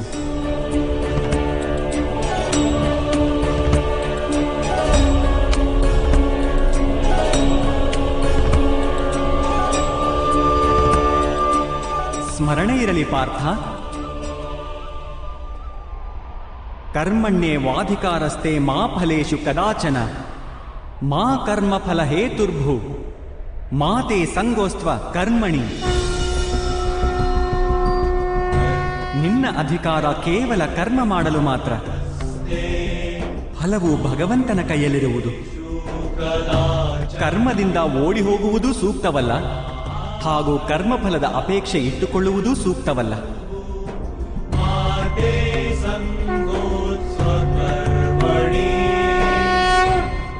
ಅಂದರೆ ಫಲವನ್ನು ತ್ಯಜಿಸಬೇಕು, ಆದರೆ ಕರ್ಮವನ್ನು ತ್ಯಜಿಸಬಾರದು. ಅಂತಹ ಕರ್ಮಯೋಗಿಯನ್ನು ಗುರುತಿಸುವುದು ಹೇಗೆ ಮಾಧವ? ವಿಷಯ ವಿನಿವರ್ತಂತೆ ನಿರಹಾರಸ್ಯ ದೇಹಿನಃ ರಸವರ್ಜಂ ರಸೋಪ್ಯಸ್ಯ ಪರಂ ದೃಷ್ಟ್ಯಾ ನಿವರ್ತತೆ. ಹೌದು ಪಾರ್ಥ, ಯಾರು ಸ್ವಾರ್ಥದಿಂದ ಬಿಡಿಸಿಕೊಳ್ಳಲು ಭೋಜನವನ್ನೇ ತ್ಯಜಿಸಿಬಿಡುತ್ತಾರೋ ಅವರ ಮನಸ್ಸಿನಿಂದ ಸ್ವಾರ್ಥದ ಆಸೆ ಎಂದೂ ಹೋಗುವುದೇ ಇಲ್ಲ. ಅವರಿಗೆ ಉಭಯ ಹಾನಿ ಆಗುತ್ತದೆ. ಒಂದು, ಅವರು ದುರ್ಬಲರಾಗುತ್ತಾರೆ. ಪರಮಾತ್ಮನನ್ನು ಪ್ರಾಪ್ತಿ ಮಾಡಿಕೊಳ್ಳಲು ಯಾವ ಪ್ರಯತ್ನ ಅನಿವಾರ್ಯವೋ ಅದನ್ನು ಅವರು ಮಾಡಲಾಗುವುದಿಲ್ಲ. ಎರಡನೆಯದು, ಎಂದಿಗೂ ಅವನ ಮನಸ್ಸು ಸ್ವಾರ್ಥದ ದುರಾಸೆಯಿಂದ ತುಂಬಿಕೊಂಡಿರುತ್ತದೆ. ಭೋಜನವನ್ನು ತ್ಯಜಿಸುವುದಕ್ಕಿಂತ ಉತ್ತಮವಾದದ್ದು ಸ್ವಾರ್ಥವೆಂಬ ದುರಾಸೆಯನ್ನೇ ತ್ಯಜಿಸುವುದಾಗಿದೆ. ಕರ್ಮಯೋಗಿ ತನ್ನ ಮನಸ್ಸಿನ ಎಲ್ಲ ದುರಾಸೆಗಳನ್ನು ಸೆಳೆದುಕೊಂಡು ಬಿಡುತ್ತಾನೆ. ಜೀವನವನ್ನು ಕರ್ತವ್ಯವೆಂದು ತಿಳಿದು ಕಾರ್ಯವನ್ನು ಮಾಡುತ್ತಾನೆ. ಕಾರ್ಯಗಳೊಂದಿಗೆ ಬಂಧನಕ್ಕೊಳಗಾಗುವುದಿಲ್ಲ. ಹಾಗೂ ಪಾರ್ಥ, ಯಾವ ವ್ಯಕ್ತಿ ಕಾರ್ಯಗಳಿಂದ ಆಸೆ ಅಪೇಕ್ಷೆಗಳನ್ನು ಇಟ್ಟುಕೊಳ್ಳುವುದಿಲ್ಲವೋ ಅಂಥವರ ಕಾರ್ಯವೇ ಪೂರ್ಣವಾಗುವುದು. ಒಂದು ಅಸಫಲತೆಯಿಂದ ದುಃಖಗೊಂಡ ಯಾರ ಮನಸ್ಸು ಓಲಾಡುವುದಿಲ್ಲವೋ, ಒಂದು ಸಫಲತೆಯಿಂದ ಆನಂದದಿಂದ ಯಾರು ತನ್ನನ್ನು ತಾನು ಸರ್ವಶ್ರೇಷ್ಠ ಎಂದುಕೊಳ್ಳುವುದಿಲ್ಲವೋ ಅಂತಹ ವ್ಯಕ್ತಿಯನ್ನೇ ಕರ್ಮಯೋಗಿ ಎನ್ನುವುದು. ಅಂತಹ ವ್ಯಕ್ತಿ ಜೀವನದಲ್ಲಿ ಮತ್ತೆ ಮತ್ತೆ ಸಫಲನಾಗುತ್ತಾನೆ.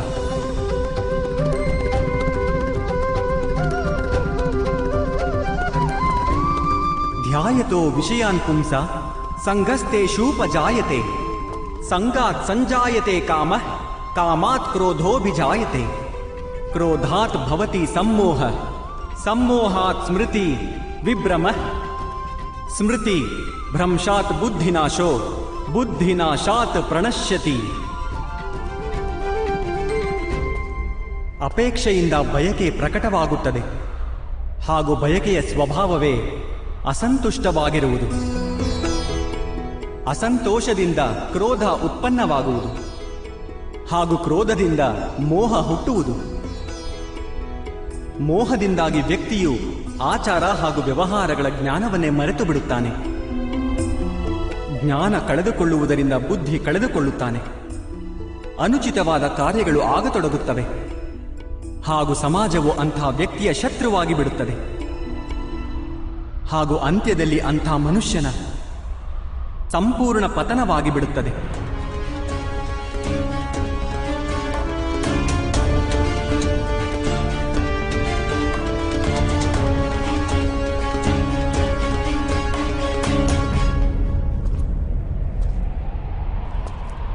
ಹೇಗೆ ಭ್ರಾತ ದುರ್ಯೋಧನನಿಗೆ ಅವನ ಸೇನಾಧಿಪತಿ ಮಹಾಮಹಿಮರೇ ಅವನ ಶತ್ರುವಾಗಿದ್ದರೂ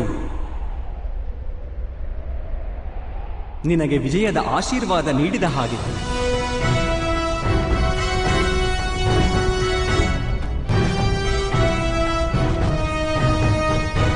ಪಾರ್ಥ, ಕರ್ಮಯೋಗ ಬ್ರಹ್ಮವಿದ್ಯೆಯ ಎರಡನೆಯ ಚರಣವಿದ್ದಂತೆ. ಪರಮಾತ್ಮನಲ್ಲಿ ನಿನ್ನ ಬುದ್ಧಿಯನ್ನು ಸ್ಥಿರವಾಗಿಸು. ಸ್ವಯಂ ನಿನ್ನನ್ನೇ ಆತ್ಮವೆಂದು ತಿಳಿ. ಮಿಥ್ಯ ಬಂಧನಗಳಿಂದ ಮುಕ್ತನಾಗು. ಹಾಗೂ ಫಲಾಪೇಕ್ಷೆಗಳನ್ನು ತ್ಯಾಗ ಮಾಡಿ ಕೇವಲ ಕರ್ಮ ಮಾಡುತ್ತಿರು.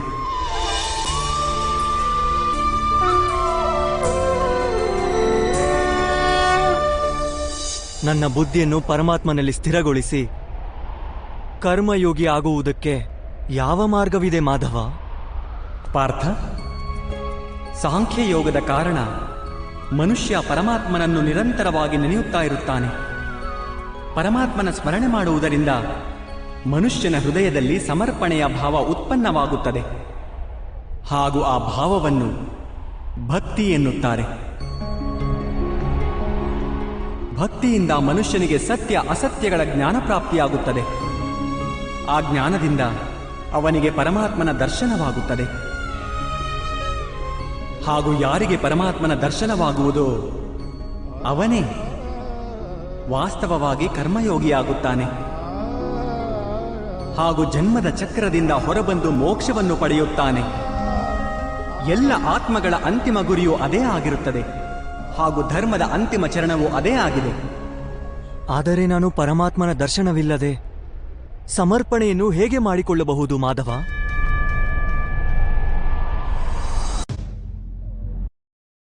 ಪರಮಾತ್ಮನ ದರ್ಶನ ಮಾಡಬೇಕಾದರೆ ನಿನ್ನ ಕಣ್ಣುಗಳಿಗೆ ಕಟ್ಟಿದ ಆಸೆ, ಅಹಂಕಾರ, ಕ್ರೋಧ ಹಾಗೂ ಪೂರ್ವಾಗ್ರಹದ ಪಟ್ಟಿಯನ್ನು ತೊಲಗಿಸಬೇಕಾಗುತ್ತದೆ. ಅಂಧಕಾರ ತುಂಬಿದ ಕಕ್ಷೆಯಲ್ಲಿ ಕುಳಿತ ಮನುಷ್ಯ ಸೂರ್ಯ ದರ್ಶನ ಮಾಡುವುದಿದೆ ಎಂದರೆ ಅವನಿಗೆ ಏನು ಹೇಳುವೆ? ಇದನ್ನೇ ಹೇಳುವೆ ಅಲ್ಲವೇ? ಕಕ್ಷದಿಂದ ಹೊರಬಂದು ಆಕಾಶದ ಕೆಳಗೆ ನಿಲ್ಲುವಂತಹವನಾಗು.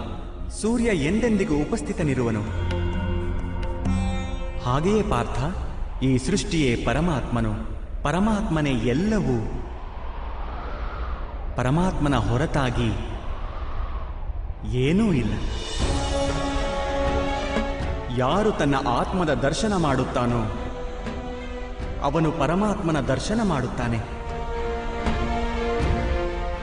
ಹೇಗೆ ಉಪ್ಪಿನ ಒಂದು ಕಣದ ಸ್ವಾದವು ಸಮಗ್ರ ಸಾಗರದ ಸ್ವಾದದಿಂದ ಭಿನ್ನವಾಗಿರುವುದಿಲ್ಲವೋ ಹಾಗೆಯೇ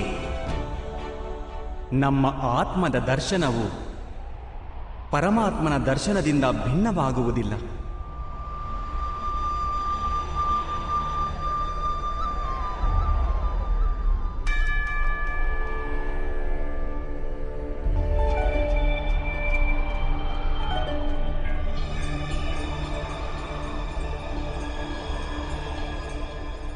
ಅರ್ಥಾತ್ ಮಾಧವ, ನೀನೇ ಪರಮಾತ್ಮನೇ?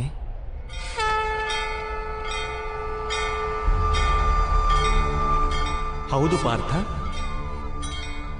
ನಾನು ಪರಮಾತ್ಮನು. ಯದಾ ಯದಾ ಹಿ ಹೇಗೆ ನೀನು ಪರಮಾತ್ಮನೋ ಹಾಗೆಯೇ ಗ್ಲಾನಿರ್ ಕೇವಲ ನೀನಿನ್ನೂ ಜಾಗೃತನಾಗಿಲ್ಲ ಅಷ್ಟೇ. ನಾನಿದನ್ನು ತಿಳಿದುಕೊಂಡಿದ್ದೇನೆ. ಸ್ಥಾನಂ ಅಧರ್ಮಸ್ಯ ತದಾತ್ಮಾನಂ ಸೃಜಾಮ್ಯಹಂ. ಹಾಗಾದರೆ ಮಾಧವ, ನಿಮ್ಮ ಮೇಲಿನ ಸಮರ್ಪಣೆಯು ದೇವರ ಮೇಲಿನ ಸಮರ್ಪಣೆ ಯಾಕಾಗುವುದಿಲ್ಲ? ಅವಶ್ಯವಾಗಿ ನನ್ನ ಮೇಲಿನ ಸಮರ್ಪಣೆಯೇ ಪರಮಾತ್ಮನ ಮೇಲಿನ ಸಮರ್ಪಣೆ. ಸರ್ವಧರ್ಮಾನ್ ಪರಿತ್ಯಜ್ಯ ಮಾಮೇಕ ಶರಣಂ ವ್ರಜ. ಇಡೀ ಜಗತ್ತನ್ನೇ ತ್ಯಜಿಸಿ ನನ್ನಲ್ಲಿ ಶರಣಾಗು ಪಾರ್ಥ. ಯದಾ ಯದಾ ಹಿ ಧರ್ಮಸ್ಯ ನಾನೇ ಜಗತ್ತು, ನಾನೇ ಜಗತ್ತಿನ ಪ್ರತಿ ಕಣವು, ನಾನೇ ಸೂರ್ಯನು ಹಾಗೂ ನಾನೇ ಚಂದ್ರನು, ನಾನೇ ನಕ್ಷತ್ರವು ಹಾಗೂ ನಾನೇ ಎಲ್ಲಾ ಗ್ರಹಗಳು. ನಾನು ಸೂರ್ಯನಿಗಿಂತ ಹೆಚ್ಚು ಪುರಾತನನು, ಯಾವುದೇ ವೃಕ್ಷದಲ್ಲಿ ಅರಳಿದ ಮೊಗ್ಗಿಗಿಂತ ನವೀನನು. ನಾನೇ ಎಲ್ಲ ಮನುಷ್ಯರು, ನಾನೇ ಸ್ವರ್ಗ ಹಾಗೂ ನರಕಗಳನ್ನು ಹಿಡಿದಿಟ್ಟುಕೊಂಡಿರುವ ಶಕ್ತಿಯು, ನಾನೇ ದುರ್ಯೋಧನನು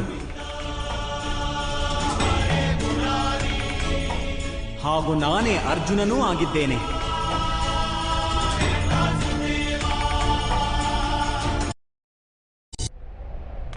ಅದು ಹೇಗೆ ಸಂಭವ ಮಾಧವ? ನಿಮ್ಮ ಜನ್ಮವನ್ನು ಬಹಳರು ತಮ್ಮ ಜೀವನ ಕಾಲದಲ್ಲಿಯೇ ನೋಡಿದ್ದಾರೆ. ನಿಮ್ಮ ಮಾತೆ ಈಗಲೂ ಜೀವಿತವಾಗಿದ್ದಾರೆ. ಯಾರ ಗರ್ಭದಿಂದ ನೀವು ಜನ್ಮ ಪಡೆದಿರುವಿರೋ ನೀವು ಪುರಾತನ ಹಾಗೂ ಅವಿನಾಶಿ ಹೇಗಾಗಲು ಸಾಧ್ಯ? ನೀನು ಶರೀರವನ್ನು ನೋಡುತ್ತಿರುವೆ ಹಾಗೂ ನಾನು ಆತ್ಮದ ಬಗ್ಗೆ ಹೇಳುತ್ತಿರುವೆ. ನಾನು ಅನೇಕ ಜನ್ಮವೆತ್ತಿರುವೆ ಪಾರ್ಥ. ನಾನು ಅನೇಕ ಅವತಾರಗಳನ್ನು ಧರಿಸಿದ್ದೇನೆ, ಅನೇಕ ಶರೀರಗಳಾಗಿರುವೆ. ನಾನು ಇದೇ ಮಣ್ಣಿನಲ್ಲಿ ಸೇರಿರುವೆ.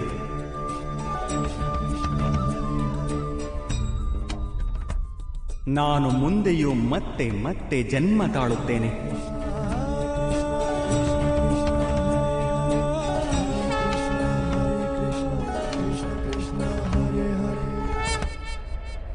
ಯದಾ ಯದಾ ಹಿ ಧರ್ಮಸ್ಯ ಗ್ಲಾನಿರ್ಭವತಿ ಭಾರತ ಅಭ್ಯುತ್ಥಾನಮಧರ್ಮಸ್ಯ ತದಾತ್ಮಾನಂ ಸೃಜಾಮ್ಯಹಂ.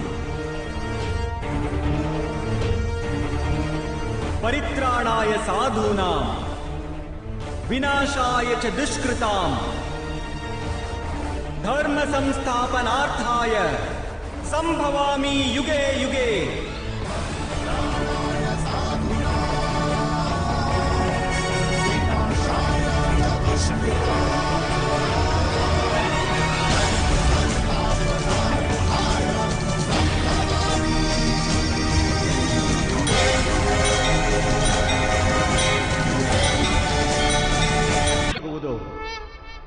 ಯಾವಾಗ ಅಧರ್ಮದಲ್ಲಿ ಉನ್ನತಿಯಾಗುವುದೋ ಆಗೆಲ್ಲ ಸತ್ಪುರುಷರ ಉದ್ಧಾರಕ್ಕಾಗಿ, ಅಧರ್ಮೀಯರ ವಿನಾಶಕ್ಕಾಗಿ, ಧರ್ಮದ ಪುನಃಸ್ಥಾಪನೆಗಾಗಿ ನಾನು ಮತ್ತೆ ಮತ್ತೆ ಜನ್ಮ ತಾಳುತ್ತೇನೆ. ಇದು ಪ್ರತಿಯುಗದಲ್ಲೂ ಆಗುತ್ತಲಿದೆ ಹಾಗೂ ಮುಂದೆಯೂ ಹಾಗೆಯೇ ಆಗುವುದು. ನಾನೇ ಅವಿನಾಶಿ ಪರಮಾತ್ಮನು. ನಾನೇ ಮತ್ಸ್ಯನೂ ಆಗಿದ್ದೆ ಹಾಗೂ ನಾನೇ ವಾಮನ ಅವತಾರವು. ನಾನೇ ಪರಶುರಾಮನು ಹಾಗೂ ನಾನೇ ರಾಮಚಂದ್ರನೂ ಆಗಿದ್ದೆ.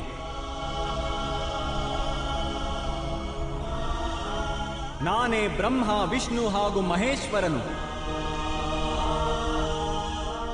ಹಾಗೂ ನಾನೇ ಸರಸ್ವತಿ, ಕಾಳಿ ಹಾಗೂ ಲಕ್ಷ್ಮಿಯೂ ಕೂಡ.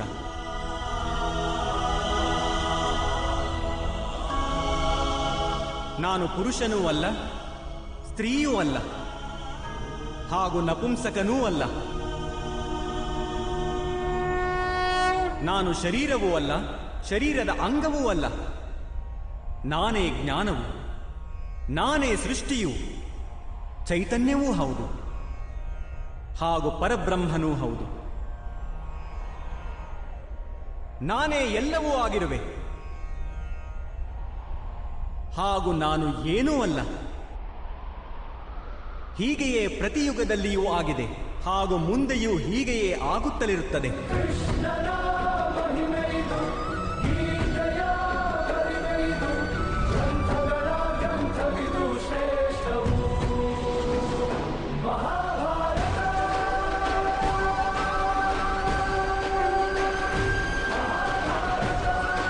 ಯಾವಾಗ ಆತ್ಮಜ್ಞಾನವನ್ನು ಪ್ರಾಪ್ತಿ ಮಾಡಿಕೊಳ್ಳುವಿಯೋ, ಸ್ವಯಂ ನೀನು ನಿನ್ನೊಂದಿಗೆ ಇರುವುದು ತಿಳಿಯುವುದು. ಆಗ ನೀನು ನನ್ನ ಹಾಗೆಯೇ ನಿನ್ನನ್ನೇ ಪರಮಾತ್ಮನ ರೂಪದಲ್ಲಿಯೇ ಕಾಣುವೆ. ಆದರೆ ಆ ಪಟ್ಟವನ್ನು ಪ್ರಾಪ್ತಿ ಮಾಡಿಕೊಳ್ಳಲು ನನ್ನ ಮೇಲಿನ ಸಂಪೂರ್ಣ ಸಮರ್ಪಣೆ ಅನಿವಾರ್ಯವಾಗಿದೆ. ಸಮರ್ಪಣೆ ಎಂದರೇನು ಮಾಧವ? ಸಮರ್ಪಣೆ ಮನಸ್ಸಿನ ಅಂಥ ಸ್ಥಿತಿಯ ಹೆಸರು. ಯಾವಾಗ ಮನುಷ್ಯ ತನ್ನೆಲ್ಲ ಸಂಕಲ್ಪಗಳನ್ನು ತ್ಯಜಿಸುತ್ತಾನೋ, ತನಗಾಗಿ ಯಾವುದೇ ಪ್ರಕಾರದ ನಿರ್ಣಯ ಅಥವಾ ಪ್ರತಿಜ್ಞೆಯನ್ನು ಮಾಡುವುದಿಲ್ಲ, ಯಾವ ಪ್ರಕಾರದ ಕಾರ್ಯವನ್ನು ಅವನಿಗೆ ಕೊಡಲಾಗುವುದೋ ಅದೇ ಪ್ರಕಾರದ ಕಾರ್ಯವನ್ನು ಮಾಡುತ್ತಾನೆ. ವಾಸ್ತವವಾಗಿ ಸಮರ್ಪಣೆಯ ಅರ್ಥವೇನೆಂದರೆ, ತನ್ನನ್ನು ತಾನೇ, ತನ್ನ ಮನಸ್ಸನ್ನು, ಜ್ಞಾನವನ್ನು, ಇಚ್ಛೆಯನ್ನು, ಆಶಯವನ್ನು ಹಾಗೂ ಭಾವನೆಯನ್ನು, ತನ್ನ ಸರ್ವಸ್ವವನ್ನು ಯಾರಿಗೋ ಅರ್ಪಣೆ ಮಾಡುವುದಾಗಿದೆ. ಹಾಗೂ ಅಂಥ ಸಮರ್ಪಣೆಯನ್ನು ಭಕ್ತಿ ಎನ್ನುತ್ತಾರೆ.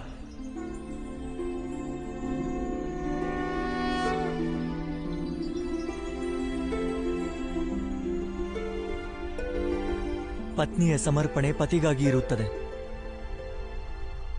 ಯೋಧನ ಸಮರ್ಪಣೆ ಸೇನಾಧಿಪತಿಗಾಗಿರುತ್ತದೆ. ಒಬ್ಬ ಶಿಷ್ಯನ ಹೃದಯದಲ್ಲಿ ಗುರು ಭಕ್ತಿ ಇರುತ್ತದೆ. ಇವೆಲ್ಲ ಭಕ್ತಿಗಳು ಒಂದೇ ಸಮವೇ? ಇವರೆಲ್ಲರಿಗೂ ದೇವರು ಪ್ರಾಪ್ತವಾಗುವನೇ? ಇಲ್ಲ ಪಾರ್ಥ. ಮನುಷ್ಯ ಯಾರಿಗಾಗಿ ಸಮರ್ಪಿತನಾಗಿರುವನೋ ಅವನ ಸ್ವರೂಪವಾಗಿಯೇ ಕಾಣತೊಡಗುತ್ತಾನೆ. ಅವನ ಮನಸ್ಸಿನಲ್ಲಿ ಯಾವುದೇ ಸಂದೇಹ, ಯಾವುದೇ ಪ್ರಶ್ನೆ ಜನ್ಮ ತಾಳುವುದಿಲ್ಲ. ಒಬ್ಬ ದುಷ್ಟನಿಗೆ ಮಾಡುವ ಸಮರ್ಪಣೆಯು ಆ ಮನುಷ್ಯನ ಕಾರ್ಯವನ್ನು ಭ್ರಷ್ಟಗೊಳಿಸುತ್ತದೆ.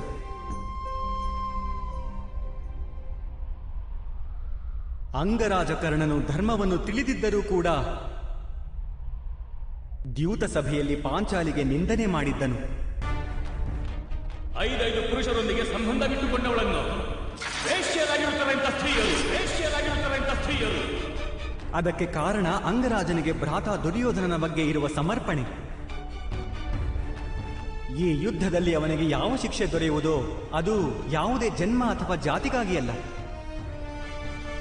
ಆದರೆ ಒಬ್ಬ ದುಷ್ಟನ ಪ್ರತಿ ಅವನಿಗಿರುವ ಸಮರ್ಪಣೆಯ ಕಾರಣಕ್ಕೆ ಶಿಕ್ಷೆ ದೊರೆಯುವುದು. ಆದ್ದರಿಂದಲೇ ಹೇ ಧನಂಜಯ,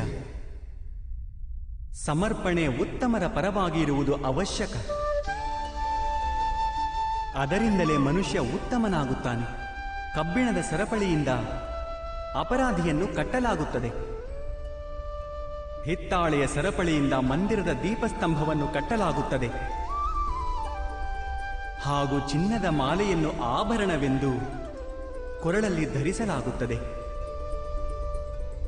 ಪತಿಭಕ್ತಿ, ಸ್ವಾಮಿ ಭಕ್ತಿ, ಮಿತ್ರಭಕ್ತಿ, ಹೀಗೆ ಅನೇಕ ಭಕ್ತಿಗಳು ಇರುವವು ಪಾರ್ಥ. ಆದರೆ ಎಲ್ಲಕ್ಕಿಂತ ಶ್ರೇಷ್ಠವಾದ ಭಕ್ತಿಯು ಪರಮಾತ್ಮನ ಭಕ್ತಿಯಾಗಿರುತ್ತದೆ.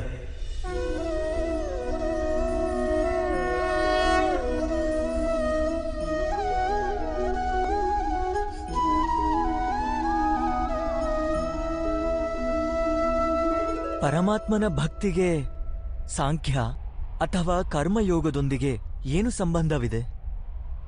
ಸಾಂಖ್ಯ ಯೋಗದಿಂದ ಮನುಷ್ಯ ತನ್ನನ್ನು ಆತ್ಮಸ್ವರೂಪಿಯಾಗಿ ತಿಳಿದುಕೊಳ್ಳುತ್ತಾನೆ. ಕರ್ಮಯೋಗದಿಂದ ಅವನು ಜೀವನದ ಬಂಧನದಿಂದ ಕಳಚಿಕೊಳ್ಳುತ್ತಾನೆ. ಹಾಗೆಯೂ ಭಕ್ತಿಯ ಕಾರಣದಿಂದ ಮನುಷ್ಯನಿಗೆ ಪರಮಾತ್ಮನ ವಾಸ್ತವಿಕ ರೂಪದ ಜ್ಞಾನ ದೊರೆಯುತ್ತದೆ. ಪರಮಾತ್ಮನ ಜ್ಞಾನದಿಂದ ಮನುಷ್ಯನು ಜನ್ಮ ಮರಣದ ಚಕ್ರಗಳಿಂದ ಕಳಚಿಕೊಂಡು ಸಚ್ಚಿದಾನಂದ ಸ್ವರೂಪವನ್ನು ಪ್ರಾಪ್ತಿ ಹೊಂದುತ್ತಾನೆ. ಪರಮಾತ್ಮನಲ್ಲಿ ಒಂದಾಗಿ ಸ್ವಯಂ ಪರಮಾತ್ಮನಾಗುತ್ತಾನೆ. ಹೇಗೆ ನೀರಿನ ಚಿಕ್ಕ ಹನಿಯೂ ಕೂಡ ಸಾಗರವನ್ನು ಸೇರಿದಾಗ ಸ್ವಯಂ ಸಾಗರವೇ ಆಗುವುದೋ ಹಾಗೆ. ಅರ್ಥಾತ್ ಈ ಶರೀರಕ್ಕೆ ಯಾವುದೇ ಮಹತ್ವವೇ ಇಲ್ಲವೇ ಮಾಧವ?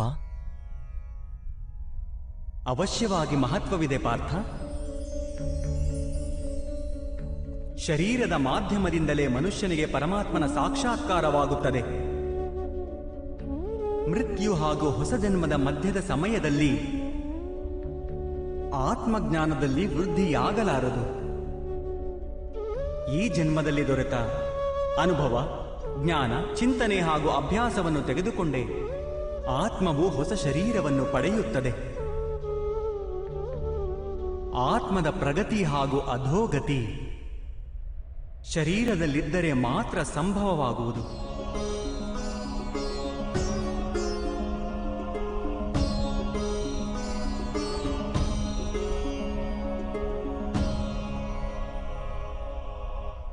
ಆದರೆ ಮಾಧವ, ಇಲ್ಲಿ ಉಪಸ್ಥಿತರಿರುವ ವ್ಯಕ್ತಿಗಳ ವಧೆ ಮಾಡಿ ನಾವು ಅವರು ಉದ್ಧಾರವಾಗುವ ಸಂಭವವನ್ನು ನಾಶ ಮಾಡಿದಂತಾಗುವುದಿಲ್ಲವೇ?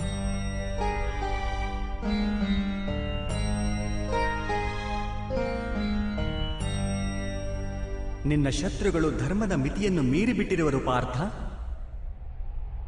ಅಧರ್ಮವೇ ಅವರ ಸ್ವಭಾವವಾಗಿ ಹೋಗಿದೆ. ಅವರ ಉದ್ಧಾರ ಇನ್ನು ಅಸಂಭವ.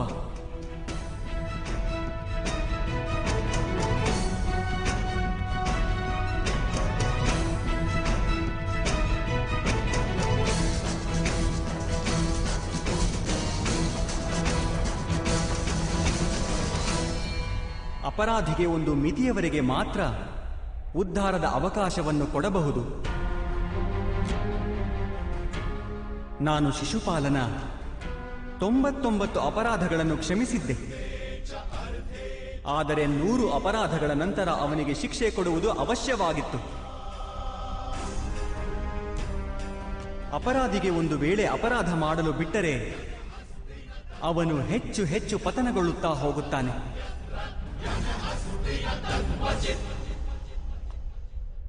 ಅವನು ಅಧರ್ಮ ಮಾಡದಂತೆ ತಡೆಯುವುದರಲ್ಲಿಯೇ ಕರುಣೆ ಇದೆ ಪಾರ್ಥ. ಈ ಆತ್ಮಗಳು ಸಾಯುವುದಿಲ್ಲ. ಅಧರ್ಮದಿಂದ ಭ್ರಷ್ಟವಾದ ಈ ಶರೀರವನ್ನು ತ್ಯಜಿಸಿ ಹೊಸ ಶರೀರವನ್ನು ಪಡೆದುಕೊಳ್ಳುತ್ತವೆ. ಹಾಗೂ ಆ ಶರೀರದಲ್ಲಿ ಅವರ ಪ್ರಗತಿಯ ಸಾಧ್ಯತೆ ಹೆಚ್ಚಾಗಿರುವುದು. ಈ ಚಿಂತನೆಯಿಂದ ನೀನು ಯುದ್ಧ ಮಾಡಿದರೆ ಅದೇ ಯೋಗ್ಯವಾದುದು. ಮನುಷ್ಯನ ಶರೀರ ಅವನ ಸಂಪತ್ತೂ ಹೌದು ಹಾಗೂ ಮಿತಿಯೂ ಹೌದು. ಧರ್ಮ ಮಾರ್ಗದಲ್ಲಿ ಪ್ರಯಾಣ ಬೆಳೆಸುವ ಮನುಷ್ಯನು ತನ್ನ ಶರೀರವನ್ನು ಶುದ್ಧಗೊಳಿಸಿಕೊಳ್ಳುತ್ತಾನೆ ಹಾಗೂ ಆ ಮೂಲಕ ಆತ್ಮದ ಸಾಕ್ಷಾತ್ಕಾರ ಮಾಡಿಕೊಳ್ಳುತ್ತಾನೆ. ಇದನ್ನೇ ಕ್ಷೇತ್ರಜ್ಞ ಸಂಬಂಧವೆಂದು ಕರೆಯಲಾಗಿದೆ. ನನಗೆ ಇದರ ಅರ್ಥ ತಿಳಿಯಲಿಲ್ಲ ಮಾಧವ. ಯಾವಾಗ ಮನುಷ್ಯನಿಗೆ ತಿಳಿಯುವುದೋ ತನ್ನ ಶರೀರವು ಭೂಮಿಯ ಒಂದು ಭಾಗ ಎಂದು, ಅರ್ಥಾತ್ ಕ್ಷೇತ್ರವೆಂದು, ಹಾಗೂ ಆ ಶರೀರದಲ್ಲಿ ವಾಸಿಸುವವನು ಆ ಶರೀರವನ್ನು ತಿಳಿಯುವವನು ಅರ್ಥಾತ್ ಕ್ಷೇತ್ರಜ್ಞನಾಗುತ್ತಾನೆ. ಆಗ ಅವನು ಆ ಶರೀರದ ಮೂಲಕ ತನ್ನ ಪ್ರಗತಿಯನ್ನು ಸಾಧಿಸುತ್ತಾನೆ. ಆತ್ಮವು ಶರೀರದಲ್ಲಿದ್ದುಕೊಂಡು 3 ಗುಣಗಳ ಸಮತೋಲನ ಮಾಡುತ್ತದೆ. ತಮಸ್ಸನ್ನು ಕಡಿಮೆ ಮಾಡಿ ಸತ್ವವನ್ನು ಹೆಚ್ಚಿಸಿಕೊಳ್ಳುವ ಉಪಾಯ ಹುಡುಕುತ್ತದೆ. ಹಾಗೂ ಭಗವಂತನ ಭಕ್ತಿಯ ಮೂಲಕ ಆ ಪರಮಾತ್ಮನೊಂದಿಗೆ ಐಕ್ಯವಾಗುತ್ತದೆ. ಇದನ್ನು ಹೇಗೆ ಮಾಡಲಾಗುವುದು ಮಾಧವ? ಸಮರ್ಪಣೆಯೇ ಭಕ್ತಿಯಲ್ಲವೇ? ಅಲ್ಲ ಪಾರ್ಥ, ಸಮರ್ಪಣೆಯು ಭಕ್ತಿಯ ಪ್ರಥಮ ಚರಣವಷ್ಟೇ. ವಾಸ್ತವದಲ್ಲಿ ಭಕ್ತಿ ಯಾವುದೇ ಕಾರ್ಯದ ಹೆಸರಲ್ಲ, ಅದು ಕೇವಲ ಮನಸ್ಥಿತಿಯ ಹೆಸರು ಮಾತ್ರ. ಅವಶ್ಯವಾಗಿ ಮನುಷ್ಯನು ಜಪ, ತಪ, ಯಜ್ಞ, ಯಾಗ, ಯಮ, ನಿಯಮ, ಯೋಗ ಹಾಗೂ ಸ್ವಯಂ ಅಧ್ಯಯನದ ಮೂಲಕ ಅಂತರಂಗವನ್ನು ಶುದ್ಧಿಗೊಳಿಸಿಕೊಳ್ಳಬೇಕು ಹಾಗೂ ಪರಮಾತ್ಮನ ಪ್ರತಿ ಸಮರ್ಪಿತನಾಗಿರಬೇಕು. ಮನುಷ್ಯ ತನ್ನ ಎಲ್ಲ ಕಾರ್ಯಗಳ ಫಲಗಳು, ತನ್ನ ಜೀವನದ ಪ್ರತಿಯೊಂದು ಉಸಿರನ್ನು ಪರಮಾತ್ಮನಿಗೆ ಸಮರ್ಪಿಸುತ್ತಲಿರಬೇಕು. ಭಕ್ತಿ ಕೇವಲ ಮನದ ಸ್ಥಿತಿಯಾದರೆ ಜಪ, ತಪ ಇತ್ಯಾದಿಗಳ ಮಹತ್ವವೇನಿದೆ ಮಾಧವ? ಹೇಗೆ ಇಂದು ಶುದ್ಧ ಮಾಡಿದ ಪಾತ್ರೆಯು ನಾಳೆ ಮತ್ತೆ ಕೊಳೆಯಾಗುವುದೋ, ಹಾಗೆಯೇ ಮನುಷ್ಯನ ಮನಸ್ಸು ಮತ್ತೆ ಮತ್ತೆ ಪರಮಾತ್ಮನಿಂದ ದೂರವಾಗುತ್ತದೆ. ಆದ್ದರಿಂದಲೇ ಅವಶ್ಯವಾಗಿ ಜಪ, ತಪ, ಸ್ವಯಂ ಅಧ್ಯಯನ ಇತ್ಯಾದಿಗಳ ಮೂಲಕ ತನಗೆ ತಾನೇ ಇದನ್ನು ನೆನಪಿಸಿಕೊಳ್ಳುತ್ತಿರಬೇಕು. ತನ್ನ ಜೀವನ ಪರಮಾತ್ಮನಿಗೆ ಸಮರ್ಪಿತವಾಗಿದೆ ಎನ್ನುವುದು. ಯಾವ ತಟದಲ್ಲಿ ಮುಳುಗೇಳಬೇಕೋ ಅದಕ್ಕೆ ಮಹತ್ವವಿಲ್ಲ, ಮಹತ್ವವಿರುವುದು ಮುಳುಗೇಳುವುದಕ್ಕೆ. ಭಕ್ತಿಯೋಗಕ್ಕೆ ಒಂದೇ ಸಾರವಿದೆ ಪಾರ್ಥ. ಮನುಷ್ಯ ತನ್ನ ಜೀವನವನ್ನು ಪರಮಾತ್ಮನಿಗೆ ಅರ್ಪಣೆ ಮಾಡಿ ಪರಮಾತ್ಮನ ಭಕ್ತಿಯಲ್ಲಿರುವುದು ಹಾಗೂ ಸತ್ವಗುಣದಿಂದ ಕೂಡಿದ ಸಂಪತ್ತನ್ನು ಸುರಕ್ಷಿತವಾಗಿ ಇಟ್ಟುಕೊಳ್ಳುವುದು. ಸತ್ವಗುಣ ಸಂಪತ್ತು ಎಂದು ಯಾವುದಕ್ಕೆ ಹೇಳುತ್ತಾರೆ ಮಾಧವ? ಅಹಿಂಸಾ, ಸತ್ಯಂ, ಕ್ರೋಧ, ತ್ಯಾಗ, ಶಾಂತಿರಪೈಶುನಂ, ದಯಾಭೂತೇಶ್ವಲೋಲುಪ್ತ್ವಂ, ಮಾರ್ದವಂ ಹ್ರೀರಚಾಪಲಂ, ತೇಜಃ ಕ್ಷಮಾ ಧೃತಿ, ಶೌಚಮದ್ರೋಹೋ ನಾತಿಮಾನಿತ, ಭವಂತಿ ಸಂಪದಂ ದೈವೀಂ ಅಭಿಜಾತಸ್ಯ ಭಾರತ. ಯಾವುದೇ ಕಾರಣವಿಲ್ಲದೆ ಸ್ವಾರ್ಥಕ್ಕಾಗಿ ಹಿಂಸೆ ಮಾಡುವುದು ಅಧರ್ಮವಾಗುವುದು ಪಾರ್ಥ. ವಾಸ್ತವವಾಗಿ ಅಹಿಂಸೆಯೇ ಪರಮಧರ್ಮ. ಹಾಗೂ ಅದರೊಂದಿಗೆ ಸತ್ಯ, ಕ್ರೋಧ ಮಾಡದೇ ಇರುವುದು ತ್ಯಾಗ, ಮನದ ಶಾಂತಿ, ನಿಂದನೆ ಮಾಡದೇ ಇರುವುದು ದಯಾಭಾವ, ಸುಖದೆಡೆಗೆ ಆಕರ್ಷಿತನಾಗದೇ ಇರುವುದು, ಯಾವುದೇ ಕಾರಣವಿಲ್ಲದೆ ಯಾವುದೇ ಕಾರ್ಯ ಮಾಡದೇ ಇರುವುದು ವೇಗ, ಕ್ಷಮೆ, ತಾಳ್ಮೆ, ಈ ಶರೀರದ ಶುದ್ಧತೆ, ಧರ್ಮದ್ರೋಹ ಮಾಡದೇ ಇರುವುದು ಹಾಗೂ ಅಹಂಕಾರ ಮಾಡದೇ ಇರುವುದು, ಇವೆಲ್ಲ ಗುಣಗಳನ್ನು ಸತ್ವಗುಣ ಸಂಪತ್ತು ಅಥವಾ ದೈವಿ ಸಂಪತ್ತು ಎನ್ನಲಾಗುವುದು. ಇವುಗಳಿಂದಾಗಿಯೇ ಮನುಷ್ಯ ಪರಮಾತ್ಮನ ಅರ್ಥಾತ್ ನನ್ನ ಭಕ್ತಿ ಮಾಡುತ್ತಾನೆ. ಜೀವನದ ಕರ್ತವ್ಯಗಳ ಪಾಲನೆ ಮಾಡುತ್ತಾ ಧರ್ಮದ ಸ್ಥಾಪನೆ ಮಾಡುತ್ತಾನೆ ಹಾಗೂ ಕರ್ಮಫಲದ ಅಪೇಕ್ಷೆಯನ್ನು ತ್ಯಜಿಸಿ ಜೀವನ ಮಾಡುತ್ತಾನೆ. ಅಂಥವರಿಗೆ ನಾನು ನಿಸ್ಸಂದೇಹವಾಗಿ ಈ ಜನ್ಮದಲ್ಲಿ ಸಂತೋಷ ನೀಡುತ್ತೇನೆ ಹಾಗೂ ಮೃತ್ಯುವಿನ ನಂತರ ನನ್ನ ಅಂತರಂಗದಲ್ಲಿ ಸ್ಥಾನ ನೀಡುತ್ತೇನೆ.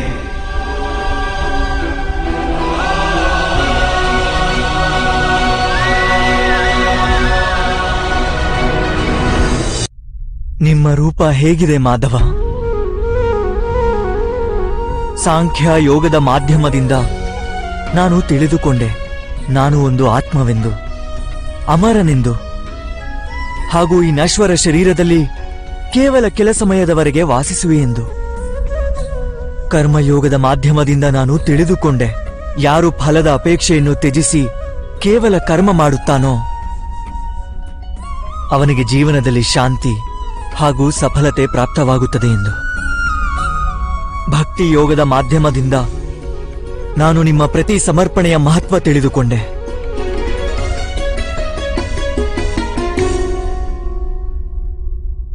ಆದರೆ ಮಾಧವ, ನೀವು ಹೇಳಿದ್ದಿರಿ, ಇಲ್ಲಿ ಎಲ್ಲೆಲ್ಲೂ ಮನುಷ್ಯನಲ್ಲ, ಕೇವಲ ಪರಮಾತ್ಮನಿರುವನೆಂದು.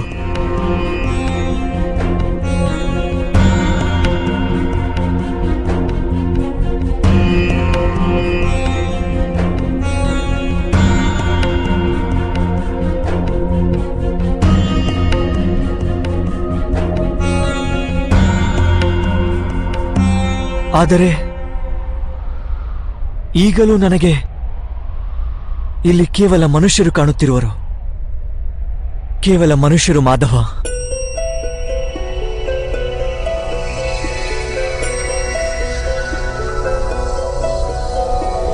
नारायणं नमस्कृत्य नरं चैव नरोत्तमं देवीं सरस्वतीं व्यासं ततो जयमुदीरये. ನಾನು ನಿಮ್ಮ ವಾಸ್ತವಿಕ ರೂಪದ ದರ್ಶನ ಮಾಡಬಯಸುತ್ತೇನೆ ಮಾಧವ. ನಿಮ್ಮ ಶಕ್ತಿ, ನಿಮ್ಮ ಜ್ಞಾನ, ವೇಗ ಹಾಗೂ ಐಶ್ವರ್ಯಗಳಿಂದ ಕೂಡಿದ ಪರಮಾತ್ಮನ ಸ್ವರೂಪವನ್ನು ಪ್ರತ್ಯಕ್ಷವಾಗಿ ನೋಡಬಯಸುತ್ತೇನೆ ಮಾಧವ. ನನಗೆ ನಿಮ್ಮ ಅವಿನಾಶಿ ಸ್ವರೂಪದ ದರ್ಶನ ನೀಡಿ ಮಾಧವ. ನನ್ನ ಎಲ್ಲ ಸಂದೇಹಗಳನ್ನು ನಾಶ ಮಾಡಿ ನನಗೆ ದರ್ಶನ ಕರುಣಿಸಿ ಮಾಧವ. ಪಾರ್ಥ,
ಸಾಂಖ್ಯ ಯೋಗದಿಂದ ಕರ್ಮಯೋಗ, ಕರ್ಮಯೋಗದಿಂದ ಭಕ್ತಿಯೋಗ ಹಾಗೂ ಭಕ್ತಿಯೋಗದಿಂದ ಜ್ಞಾನದ ಪ್ರಾಪ್ತಿಯಾಗುತ್ತದೆ. ನನ್ನ ವಿಶ್ವರೂಪ ದರ್ಶನವನ್ನು ಮಾಡುವುದೇ ವಾಸ್ತವಿಕವಾದ ಜ್ಞಾನವು ಅರ್ಜುನ.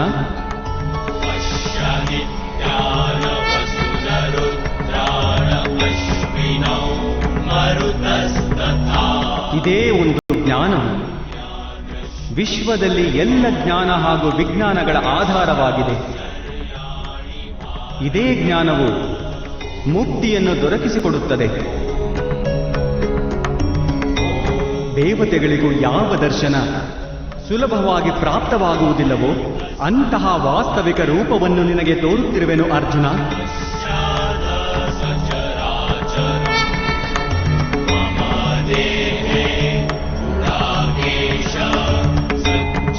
ನಾನೇ ಈ ಪೃಥ್ವಿಯ ಕಣ ಕಣದಲ್ಲೂ ವಾಸವಾಗಿರುವೆ.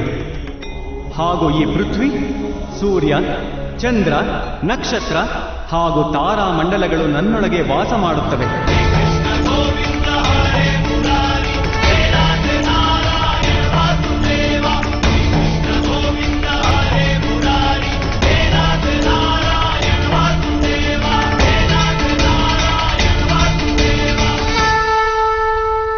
ನಾನೇ ಸತ್ಯ, ನಾನೇ ಸಂಪೂರ್ಣ, ನಾನೇ ಜೀವ, ನಾನೇ ಶಿವ. ಅಕ್ಷರದಲ್ಲಿ ಆಕಾರ ನಾನು, ವೇದಗಳಲ್ಲಿ ಸಾಮವೇದ ನಾನು, ದೇವರಲ್ಲಿ ಇಂದ್ರ ನಾನು, ಪ್ರಾಣಿಗಳಲ್ಲಿ ಚೇತನ ನಾನು, ಯಕ್ಷರಲ್ಲಿ ಕುಬೇರ ನಾನು, ರುದ್ರರಲ್ಲಿ ಶಂಕರ ನಾನು, ವಸುಗಳಲ್ಲಿ ಅಗ್ನಿ ನಾನು, ಪರ್ವತಗಳಲ್ಲಿ ಸುಮೇರು ನಾನು, ಹಾಗೂ ಋಷಿಗಳಲ್ಲಿ ಭೃಗು ನಾನು. ಧ್ವನಿಗಳಲ್ಲಿ ಓಂಕಾರ ನಾನು, ಯಜ್ಞಗಳಲ್ಲಿ ಜಪ ನಾನು, ಹಾಗೂ ವೃಕ್ಷಗಳಲ್ಲಿ ಪವಿತ್ರ ಅಶ್ವತ್ಥ ವೃಕ್ಷ ನಾನು. ಬುದ್ಧಿಯಲ್ಲಿ ಸ್ಮೃತಿ, ವಿವೇಕ, ಸಹನೆ ಹಾಗೂ ಕ್ಷಮೆ ಎಲ್ಲವೂ ನಾನೇ. ಕೀರ್ತಿಯು ನಾನೇ, ಗಂಧರ್ವರಲ್ಲಿ ಚಿತ್ರರಥ ನಾನೇ, ದೇವ ಋಷಿಗಳಲ್ಲಿ ನಾರದ ನಾನು, ಹಾಗೂ ಮುನಿಗಳಲ್ಲಿ ಕಪಿಲ, ಅಶ್ವಗಳಲ್ಲಿ ಉಚ್ಚೈಶ್ರವ, ಗಜಗಳಲ್ಲಿ ಐರಾವತ, ಹಾಗೂ ಪಶುಗಳಲ್ಲಿ ಸಿಂಹ ನಾನು, ಪಕ್ಷಿಗಳಲ್ಲಿ ಗರುಡ, ಮನುಷ್ಯರಲ್ಲಿ ರಾಜ ನಾನು, ಶಸ್ತ್ರಗಳಲ್ಲಿ ವಜ್ರ ನಾನು, ಹಸುಗಳಲ್ಲಿ ಕಾಮಧೇನು, ಸರ್ಪಗಳಲ್ಲಿ ವಾಸುಕಿ ನಾನು, ಶೇಷನಾಗ ನಾನು, ಯಮರಾಜ ನಾನು, ವರುಣ ದೇವ ನಾನು, ಹಾಗೂ ವಾಯು ಕೂಡ ನಾನೇ. ಭಗವಂತ ರಾಮ ನಾನು, ಪವಿತ್ರ ಗಂಗೆ ನಾನು, ಸೃಷ್ಟಿಯಲ್ಲಿ ಆದಿ ಮಧ್ಯ ಹಾಗೂ ಅಂತ್ಯವೂ ನಾನೇ. ಬ್ರಹ್ಮ ವಿದ್ಯೆ ನಾನು, ಮಹಾಕಾಲ ನಾನು, ಹಾಗೂ ಬ್ರಹ್ಮನೂ ನಾನೇ. ಪರಿಣಾಮ, ವಿಜಯ, ಸತ್ವ, ನಿರ್ಣಯ ನಾನು. ಶಿಕ್ಷೆ, ಶಕ್ತಿ, ನೀತಿ, ಮೌನ ಹಾಗೂ ತತ್ವಜ್ಞಾನವೂ ನಾನೇ.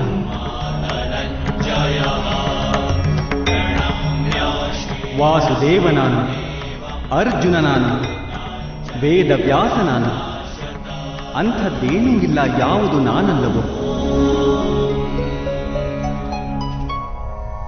ಅಂಥ ಯಾವುದೇ ಸ್ಥಳವಿಲ್ಲ ಎಲ್ಲಿ ನಾನಿಲ್ಲವೋ. ನಾನೇ ಸಮಯವೂ ಹೌದು, ನಾನೇ ಜೀವನ ಹಾಗೂ ಮೃತ್ಯುವೂ ಹೌದು ಅರ್ಜುನ.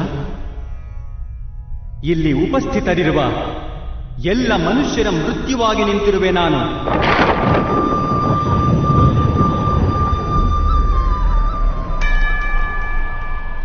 ನೀನೊಂದು ವೇಳೆ ಶಸ್ತ್ರವನ್ನು ಎತ್ತದಿದ್ದರೂ ನಾನು ಇವರೆಲ್ಲರ ವಧೆ ಮಾಡುತ್ತೇನೆ ಅರ್ಜುನ. ಹಾಗಾಗಿ ಮೋಹವನ್ನು ತ್ಯಜಿಸು ಹಾಗೂ ನಿನ್ನ ಕರ್ತವ್ಯವನ್ನು ನೋಡು. ಧರ್ಮದ ಭಾರವನ್ನು ಹೊತ್ತುಕೋ, ಗಾಂಡೀವ ಎತ್ತಿ ಶರಹೂಡಲು ಸಿದ್ಧನಾಗು.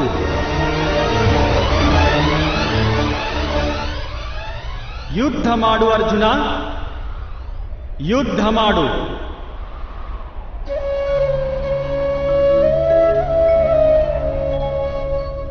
ಮಾಧವ, ಹೇ ಮಧುಸೂದನ, ಇಂದು ನನ್ನ ಎಲ್ಲ ಸಂದೇಹಗಳು ನಾಶವಾದವು. ದಯಮಾಡಿ ನಿಮ್ಮ ಮನುಷ್ಯ ರೂಪದಲ್ಲಿ ದರ್ಶನ ನೀಡಿ. ನಾನು ನಿಮ್ಮ ಪ್ರತಿ ಆದೇಶವನ್ನು ಪಾಲಿಸುತ್ತೇನೆ. ಕರಿಷ್ಯೆ ವಚನಂ ತವಃ.